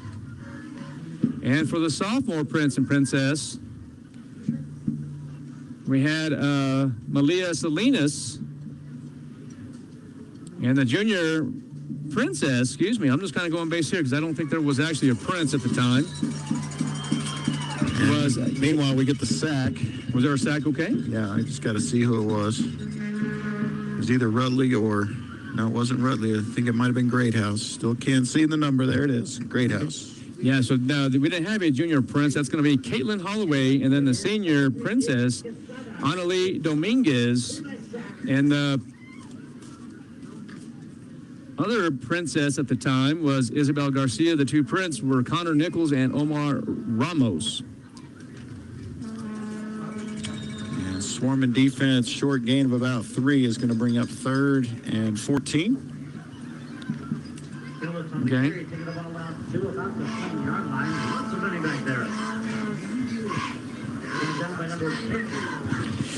Okay, and then at break, we'll talk a little bit about that in just a moment. 3rd and 14 now. 42-0 is the score in favor of the Roswell Coyotes.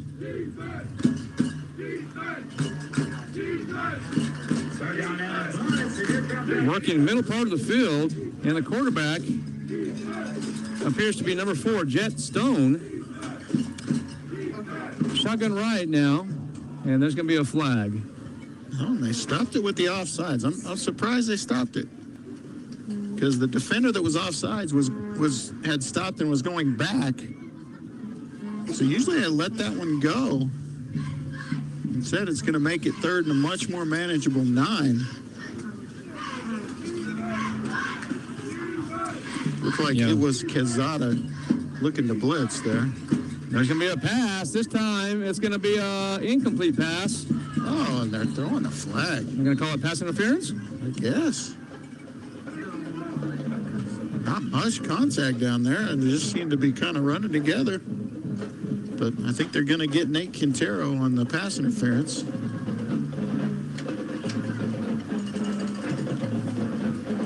Certainly didn't see that, but we'll look. You know, some of the best plays for Clovis today have been Roswell penalties, unfortunately for them. Yep, for sure. So 42-0, ladies and gentlemen, if you're just now tuning in on 106.5 Roswell's Talk FM and KSVPTV.com, Kyle's dominating. They're going to call it pass interference. Is that what you said, right, Coach? Yeah. But, oh, no, they just haven't changed it. 1st and 10. Okay, from the 35-yard line, driving back to pass is Javier Jimenez. The Tennessee still stand. I don't understand that. I really don't. Maybe there's something I'm just not getting. Well, you just know it's going to be a pass when he's in the game, and you know it's going to be a run when Jet Stone's in the game. I mean, I don't understand how you feel like you can give the defense that advantage. Yeah, I'm not real sure either. I mean, you know, there are some teams that are so dominant that they can tell you what they're doing and still have success with it, but I don't think Clovis is in that category. Right. So 2nd down and 10 now, still in the middle part of the field.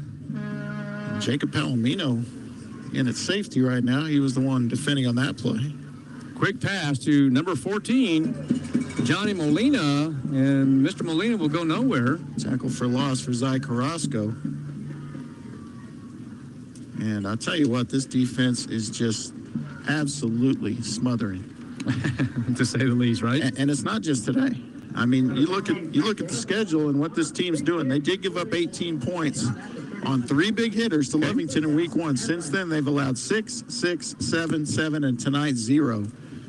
I mean, haven't let a team score twice in a game since week 1. This defense is something else. And we have our first Isaac Loya sighting. And Isaac Loya in the secondary, wearing the black sleeves. He's got to cover somebody here, too. And that is going to be out, incomplete. Should bring up a punting situation. You don't know for sure, but and we're trying to see if Isaac Loya will be the one that will be doing or returning the ball at least this drive. Yeah, I think that is Isaac back there. Yep, it is Isaac. Yep, they're going to let Isaac. Now this has been in his role really the last 2 years. Right. So he's dangerous back there. Always a threat to take it to the house. Now, we'll see if they set up the return or go after the kicker. I would think they would set up the return, but right now it looks like they're bringing the house. So let's see what the Coyotes do here. There's going to be the snap, and Clovis does. They do get it kicked off here. Let's see what Isaac Loya does here. And Isaac will go nowhere. He'll be brought down about the 40-yard line. Well, it's good to see him out there anyway. Yeah, no, glad to see him back out there. So Kyle Snell will take over 1st and 10 from about the 40-yard line. Coach, real quick, also, and I do want to go through all the biographies if all possible, but the king and queen that were announced tonight, Omar Ramos was announced the king for the homecoming court, and then Isabel Garcia was the queen for the Roswell homecoming court. Andrew Padilla and a quarterback. Okay, there you go. And I think we answered our own question there. So Padilla, the projected starting quarterback for next year, is going to give that to Luis Godoy, and brought down by number 9 this time. It's going to be Cohen Mattis. So this is your quarterback RB1 right for next year. Right. So this is getting a look at, what you got to work with for next season. And like you mentioned earlier, that's important. It's important to Coach Lynn. It's important to good coaching staffs anywhere. If you got to give these guys reps at some point. And we're under 40 seconds now here in quarter 3. Padilla will hand that off to Luis Godoy. Godoy is the fastest runner on this football team. You say his knee was down. It wasn't down for long if it was. I didn't see anything that was down. That was me. I'm not saying it wasn't. I just didn't see anything. Boy, I didn't either. And of course, he kept running. Well, that's going to probably be the end of the third quarter. Let's see if Padilla can get one more before. He may try to get it off. He might. Okay, so Padilla's going to have one last play here in the third quarter. Padilla in shotgun formation. It's going to be, he's going to take it himself. He fumbles, and in the hands of number 9, Cohen and Mattis of Clovis. Yeah, and he was going to be close to first down yardage, but he coughs it up after the enthusiastic pitch fake. All right, Coach, that's going to end the quarter as third quarter expires. Coyotes do lead 42-0. We're going to take a break. You are listening and watching KSVPTV.com and 106.5 Roswell's Talk FM. The ultimate Wi-Fi experience is now available to you thanks to smart home Wi-Fi with Plateau. Hit fiber-to-home technology 100 times faster than average household internet speed. Plateau has multiple plans and options to fit your family. With Fast, get true 100 megs per second download and upload speed. With Faster, get true 500 megs of download and upload speeds. And with Fastest, you get 1 gig. Learn more at PlateauTel.com. Get the speed you need with Plateau. Tried, true, trusted. All right, we're back as the third quarter expires. Coyotes dominate. I should say dominate. They're still continuing to dominate 42-0 as it looks like Coach Lynn has decided to try a different approach here, possibly in the fourth quarter, and try to put some reserves, get some repetition in here for his program. Well, yeah, I don't think you're going to see Bryce Sanchez. I don't think you're going to see Manny Fuentes. I'm sure that there's going to be some subs on defense as well, although it looks like the starters out there. I think I'll tell you what, they want to pitch a shutout is what they want to do. We do have Quintero in the game instead of Moriel. So okay. Moriel's sitting on the training table. All right, Clovis working from the 50-yard line. It's going to be handed off. No, it's not. It's going to be Jet Stone that decides to run and finally taken down. Is that Quezada? Turns on. No, it's Greathouse. That's Greathouse, yeah. So Greathouse back in action along with Isaac Loya for the Coyotes. Greathouse with his second tackle for a loss in the game. Big loss, 7-yard. Just not a sack. He wasn't going to throw it, so I think it's just a tackle for loss there. The Coyotes just continue getting stronger on defense. You had a couple individuals out for a little bit, and they're back in action. I mean, what do you do? And there are some subs out there. I mean, you got Quintero, you got Palomino. Quick pass. Intercepted by number 17. Talking about Quintero, Nate Quintero with an INT. So he will put on the necklace here. Go get it, young man. Go get it. Where is it? There it is. He's got it. He's got it on, and he's showing the home crowd. And the turnover. The turnover necklace. Have you seen that thing close up? I have. I wore it. I can show you a picture. Oh, goodness. I actually gave a picture to Mr. Carrasco, the former principal. I sent him a text, I guess it was a couple of weeks ago, and I said, what is this? And I said, it is turnover. So right there, what do you think about that, partner? That's the good stuff right there. You go. All right, Padilla is going to have to learn how to cover that ball up when he's running and not a loose cannon. Yeah, I mean, he's a little not careful enough at the ball. We'll say that. He's not careful enough of that football when he's running. Yeah. It's 8 yards there, which is great and all, but and I think he made the right decision to run the ball. But you've got to protect it. You got to tuck it away, and then when the defenders come to you, you got to get 2 hands on it. Absolutely. All right, 2nd and 1 now from the 44-yard line, working left hash once again. New quarterback, probably for the duration of this game, is Andrew Padilla in the backfield.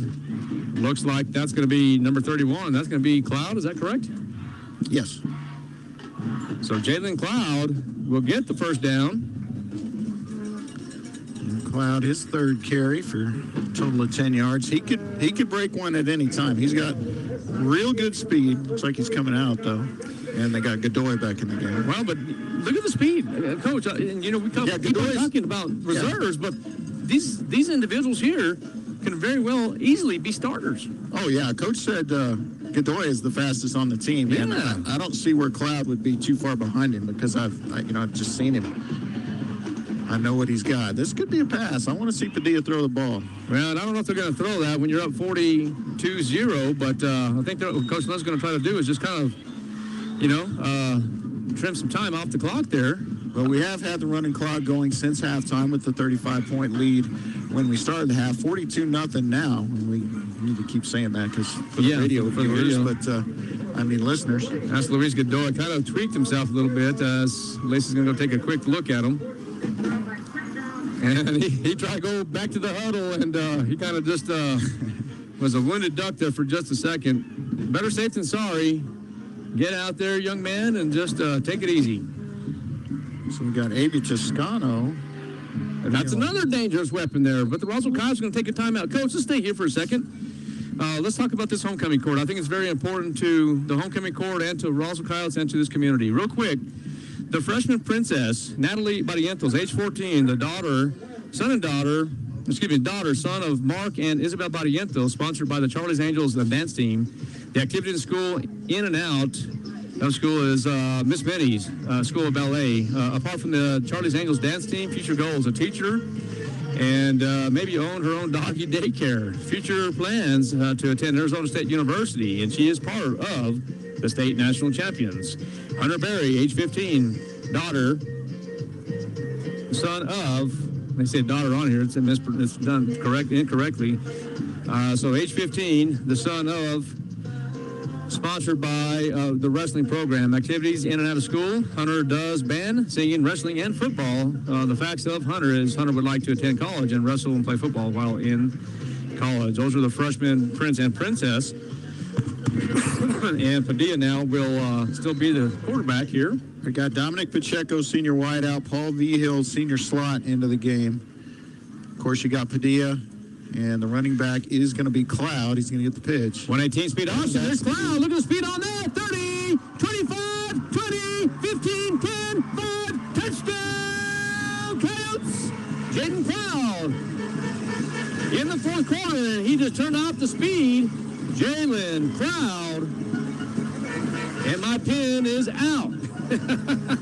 I'll tell you what, 46 yards. He just found a little seam and then just kept finding good blocking down the field. And I'll tell you what. Okay, so you're going to go for 2, you're going to go for 1? They're going for 1. He wants to get some more reps for his backup. So just as you predicted, we're going to have Kennard out there to try his 7th extra point. Okay, so now the score is going to be 49. Oh, no, let's see. Is it? Oh, it's good. Okay, 49-0. Let's stay here real quick. It's important we get this done. Yeah, keep going. Okay, so the sophomore princess was Malia Salinas, age 15. She is the daughter, son of Brianna and Michael Chavez, sponsored by the Charlie's Angels team. Activities in school and out of school. Malia is involved in the Charlie's Angels Student Council and Yearbook. Future goals. Malia would like to become, what is that? Anesthesiologist? Yeah. Okay. Future goals. Malia would like to attend LSU. And Malia is a one-time state champion and a one-time national champion for the Charlie's Angels dance team. No prince for the sophomore class, but the junior female princess, Caitlin Holloway, age 16. She's the daughter of Carolyn and Jason Holloway, sponsored by the Charlie's Angels activity in and out of school. Caitlin is involved in the Charlie's Angels dance team, civic leadership, and yearbook. Future goals. Caitlin would like to be part of a sports news reporter. Interesting. I didn't know that. Okay, perfect. And then future goals would like to attend the University of Texas, and she also is a national champion, one-time national champion and state champion. And then we'll talk about the seniors here in just a moment as we have 2 male and female. Well, I'll tell you what, we should get Katie Holloway as a sideline reporter, except she's a little busy down there during games, right? Yeah, that's exactly right. She's out there dancing, and I didn't know that. I'm going to have to talk with her on Monday, and that's something that we can maybe try to do with her. So good to know. Yeah, tough to do when you're dancing, but... Well, dancing is a 24-hour job when you are dancing for Kim Castro. That is correct. There is definitely no off-season. Well, and you know that as your daughter was a participant. Yeah, 5 years in that program. Oh, gosh. 2 national championships, 3 state championships. Yep. Okay, there's the kick, and I think that was Kennard, and it was. Real the ball is going to be fumbled there, but recovered by number 18 this time, and that's going to be Max Roach. All right, we'll see the defense roll out here, and lots of subs on defense now. I'm going to try to get some numbers for you. Mikey Lucero is out there. Well, you have more. No, that's okay. More of the court to go. So. Okay, real quick. Senior princess, Ana Lee Dominguez, age 17. She is the daughter of Ruth Melendez and Gabriel Dominguez. Sponsored by the Roswell High School Multimedia Activities in School, in and out. Ana Lee is a yearbook multimedia, and she works at Texas Roadhouse. And future goals, Ana Lee would like to graduate from high school and attend college and earn her bachelor's degree in elementary education and teach kindergarten. Future goals, Ana Lee would like to attend New Mexico State University or Eastern New Mexico University at Portales. Facts of Ana E is she would like to know to always dream big and follow your dreams. You can do anything you set your mind to. Go Coyotes for life. And real quick, Connor Nichols, age 17, is the son of Sally and James Nichols, sponsored by the Roswell High School football team.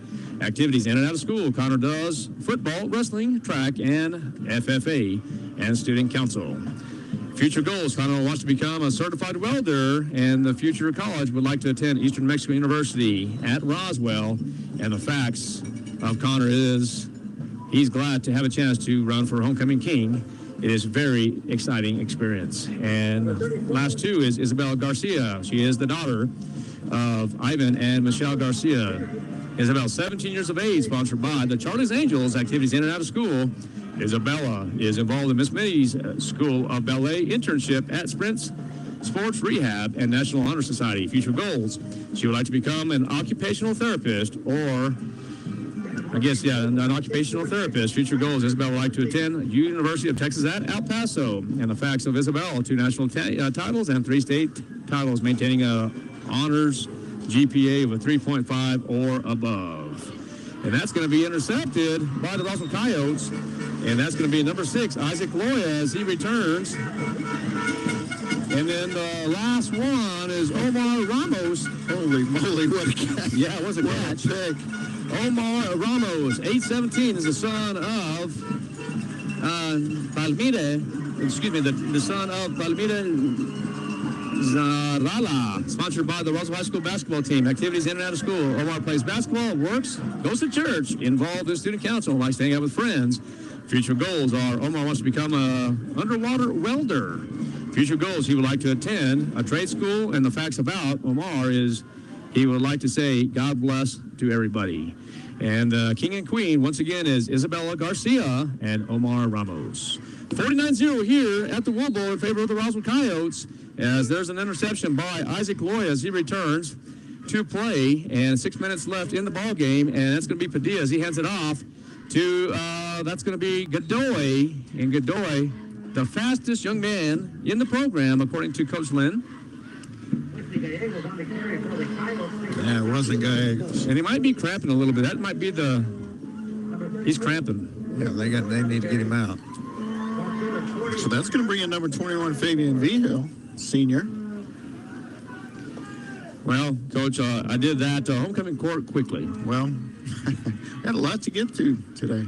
Yeah, a lot of information there. I think it was very important for us to go ahead and go through that, man, because it's important to those kids. It's important to those families.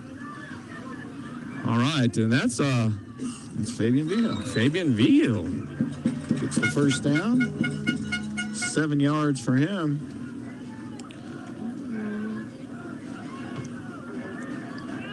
Sixth Coyotes carry the ball. Yeah, I think, it's 1st and 10 from the 48. If the Coyotes score here, the ball game is over. Yeah, any score ends the game at this point. Yeah. Coyotes score. Yeah. Padilla, the quarterback, in pistol formation, is going to give it to Vigil. No, there's the pass as you predicted. Nice pass to Padilla. Excuse me, nice pass from Padilla to Jacob Palomino. 30-yard strike there, Padilla. Boy, these Coyotes, starters, reserves, it doesn't matter what you are, they're dominant in about every position you could possibly think of. Boy, they are. And Padilla now going to go get instructions here. I would expect to see more running plays here. 4 minutes left. I mean, you might see another pass if it gets to 3rd and long, but I'm expecting 2 running plays here. It is Vigil still in the game. 1st and 10 inside the 20 here. It's going to be handed off to Vigil again, and there's going to be a flag, and that's going to come back. So this is what I'm talking about. You have some of the reserves coming in the ball game, getting some repetitions, and this is where Coach Lynn is so good, giving and trying to continue the success of the program. Build. Give the repetitions to those younger kids to feel that success, to see what it's like. And guess what? That's why he's successful. Well, that's one of the reasons for sure. And the other thing is you don't always have 36 seniors on a football team. So, I mean, there's not a lot of opportunities for these underclassmen to play. And there's a lot of times you don't have 36 people on a team. Look at that. And that is number 21, Fabian Vigil. Going to pick up 14 there. And look at this. You know what I like about this here? Fabian Vigil doesn't get very many rips at the varsity level. I'm not saying he doesn't, but he's not getting very many. But the ones that he does, he's going 100%. Oh, absolutely.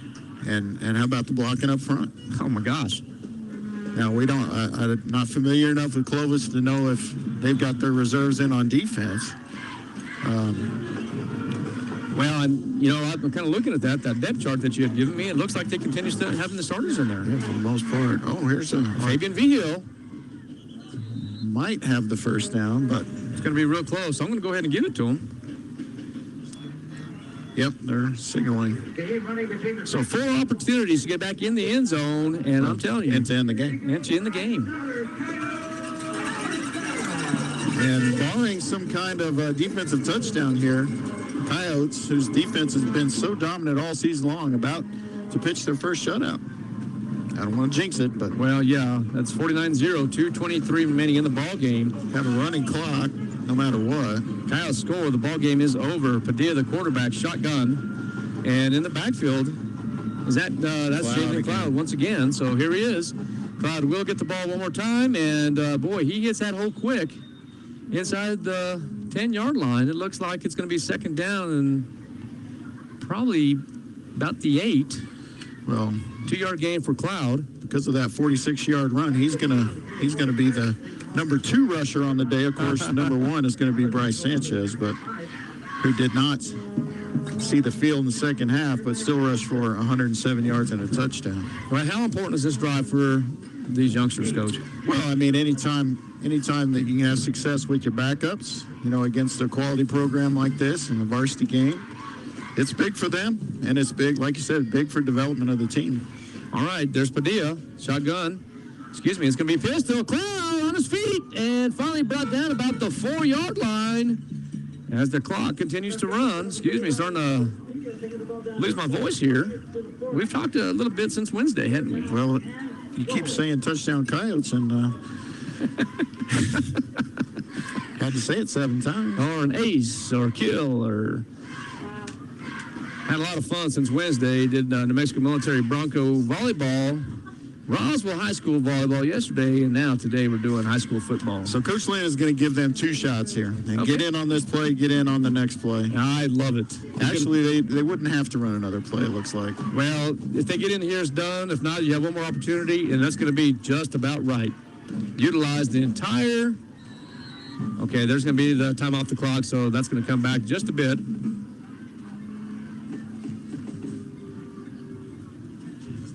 Yeah, I don't know about that. Maybe just weren't paying attention, but... Well, that's what the youngsters need to learn quickly.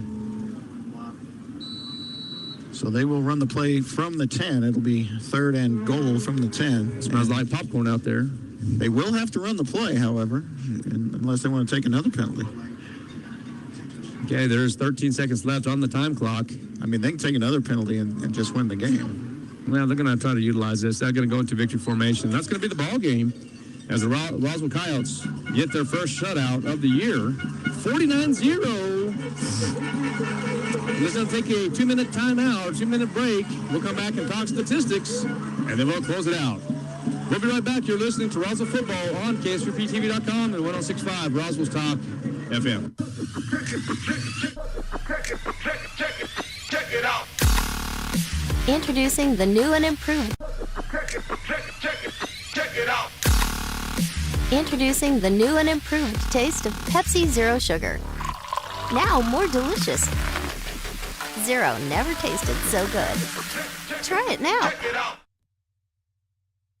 Southwest Printers is a third-generation printing company. From letterheads to business cards and all types of invitations, books, and magazines. Our dedicated staff care about your project and work to get it right the first time, every time. Southwest Printers' design team makes your art stand out above the rest. Our printing team will handle your project like it's the only one in the shop. Let us print your signs, banners, window lettering, event tickets, invitations, and much, much more. Remember, Southwest Printers. If you can think it, we can print it. Find us fast in names and numbers. In their beautiful restaurant at 1350 South Main Street in Roswell for the best pizza, salads, and subs in town. Or visit Dion's.com to order ahead for dine-in or for a super fast pickup. That's Dion's.com to see the full menu and order ahead. Thanks, Roswell, for letting Dion's celebrate the community they love. Dion's, where great food and good people meet. Locally owned will get you in gear. That's because you've known us for years at Big O. Big O Tires.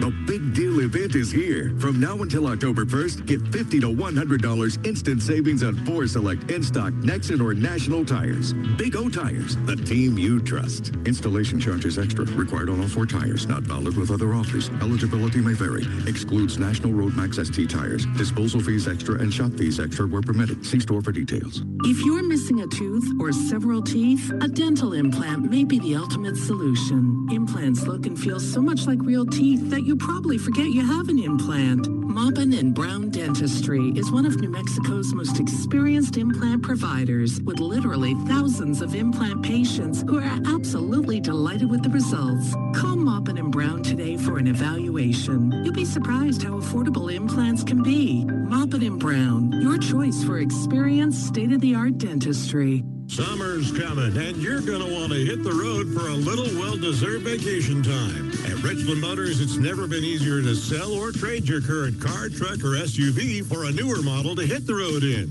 Even if you don't purchase from Richland, they want to buy your vehicle for top dollar. But if you do buy from Richland, don't forget, they're the home of the powertrain warranty for life. That's a whole lot of confidence for you. See Richland for details. 2nd and Sycamore and 1309 Southeast Main. Eastern New Mexico University in Portales is proud to offer potential students the opportunity to attend ENMU tuition-free with the New Mexico Opportunity Scholarship. And now we're proud to announce the newly created Freshman Hound Housing Room Grant, which will allow students the opportunity to receive up to $3,000 per year off their housing costs when living on the ENMU campus. For more information on how ENMU is making higher education more affordable to you and your family members, visit enmu.edu.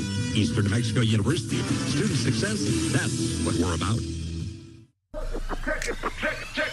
Check it out. Introducing the new and improved taste of Pepsi Zero Sugar. Now more delicious. Zero never tasted so good. Try it now. Check it out.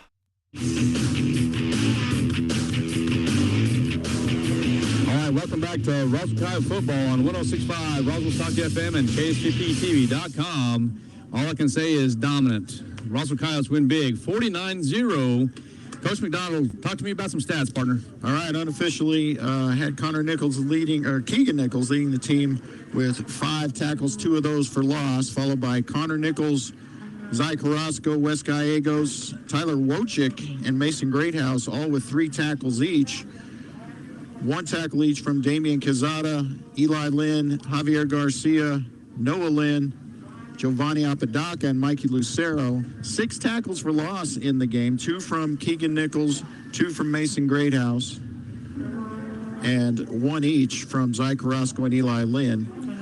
2 sacks in the game, Gallegos and Greathouse getting in on that action. 2 interceptions, Nate Quintero with the great defense, and then Isaac Loya with the tippy toe down the sideline for that second interception. Also, we had 2 forced fumbles in the game, 1 from Mason Greathouse, could not identify the other. Vernon Molinar and Eli Lynn with the fumble recoveries. Special team statistics, Peyton Kennard 7 for 7 on points after touchdown. Matt Castillo an 8-yard punt return, Isaac Loya a 5-yard punt return, and Connor Nichols a none yards kickoff return. Offensively, I mean, I don't know how it gets more perfect than this for Manny Fuentes. 11 for 11. Yeah. Gosh. 237 yards, 4 touchdowns to 4 different receivers. I mean, that's as good as it gets. Giovanni Apodaca threw 1 pass. It was intercepted, and Andrew Padilla threw 1 pass completed for 30 yards. Receiving for the Coyotes, Malachi Mitchell's 2 catches for 30 yards and a touchdown. Manny Segala 1 catch for 31. L.J. Macias 1 catch for 38. Josh Estrada 3 catches for a total of 48 and a touchdown. Peyton Kennard 1 catch for 32 yards and a touchdown. Avi Toscano 1 catch, 21 yards and a touchdown. Jacob Palomino 3 catches. He was the leading receiver today. 3 catches, 69 yards, and 1 of those for a touchdown. Running the football, Fabian Vigil 3 catches for 24. Andrew Padilla 3 carries for 24. Andrew Padilla 3 carries for 6 yards total. Jalen Cloud 6 carries, 62 yards and a touchdown. Manny Fuentes 5 carries for for a total of 6 yards. Luis Godoy 6 carries for 23. And Bryce Sanchez, the train, 12 carries, 107 yards and a touchdown. All of that in the first half. In the first half. Did not take the field in the second half. Well, there you go, ladies and gentlemen. Coach McDonald, as usual, fine job with the statistics there. Coyotes dominate 49-0. So now the Clovis Wildcats will fall to 1-5 on the year. The next contest for the Wildcats will be in Clovis on September 29th against Albuquerque High School. And for the Roswell Coyotes, as they win the homecoming game, 49-0, we'll be back in action next week, September 29th at Piedra Vista in Farmington, New Mexico.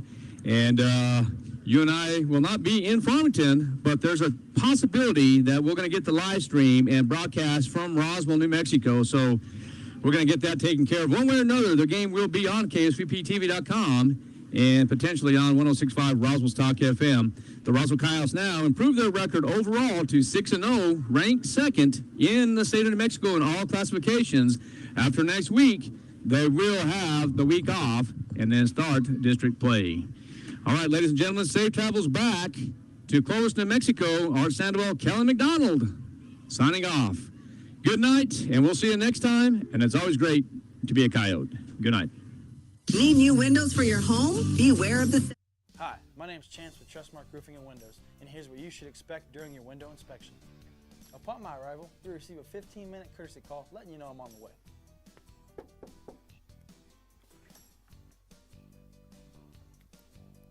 Once I'm in your home, I'm going to be checking for moisture indication, functionality, and any kind of energy efficiency improvements to the inside and outside of your home.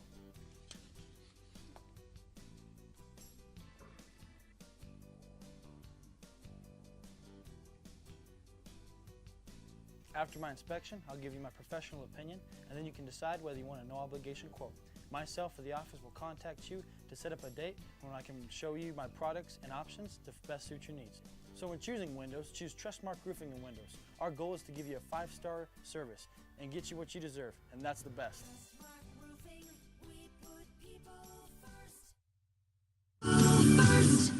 That concludes this presentation of sports on 106.5 Roswell's Talk FM. Sports on 106.5 Roswell's Talk FM is presented by Artesia General Hospital, Bob Reed Pest Control, Business Notions, Calici's Frozen Custard, Central Valley Electric, Dion's Pizzas, ENMU Portales, and ENMU Roswell, Loppin and Brown Dentistry, Maze Lumber, Oasis Computers, Pecos Valley Equipment, Pepsi, Plateau, Richland Dodge Chrysler Jeep and Ram, and Richland Chevrolet Buick, Roswell Seed Company, Southwest Printers, Trustmark Roofing, the University of New Mexico, Wakefield Oil, and Wakefield Oil Express. Thanks for tuning into this broadcast of sports on 106.5 Roswell's Talk FM. We now return you to your regular scheduled program.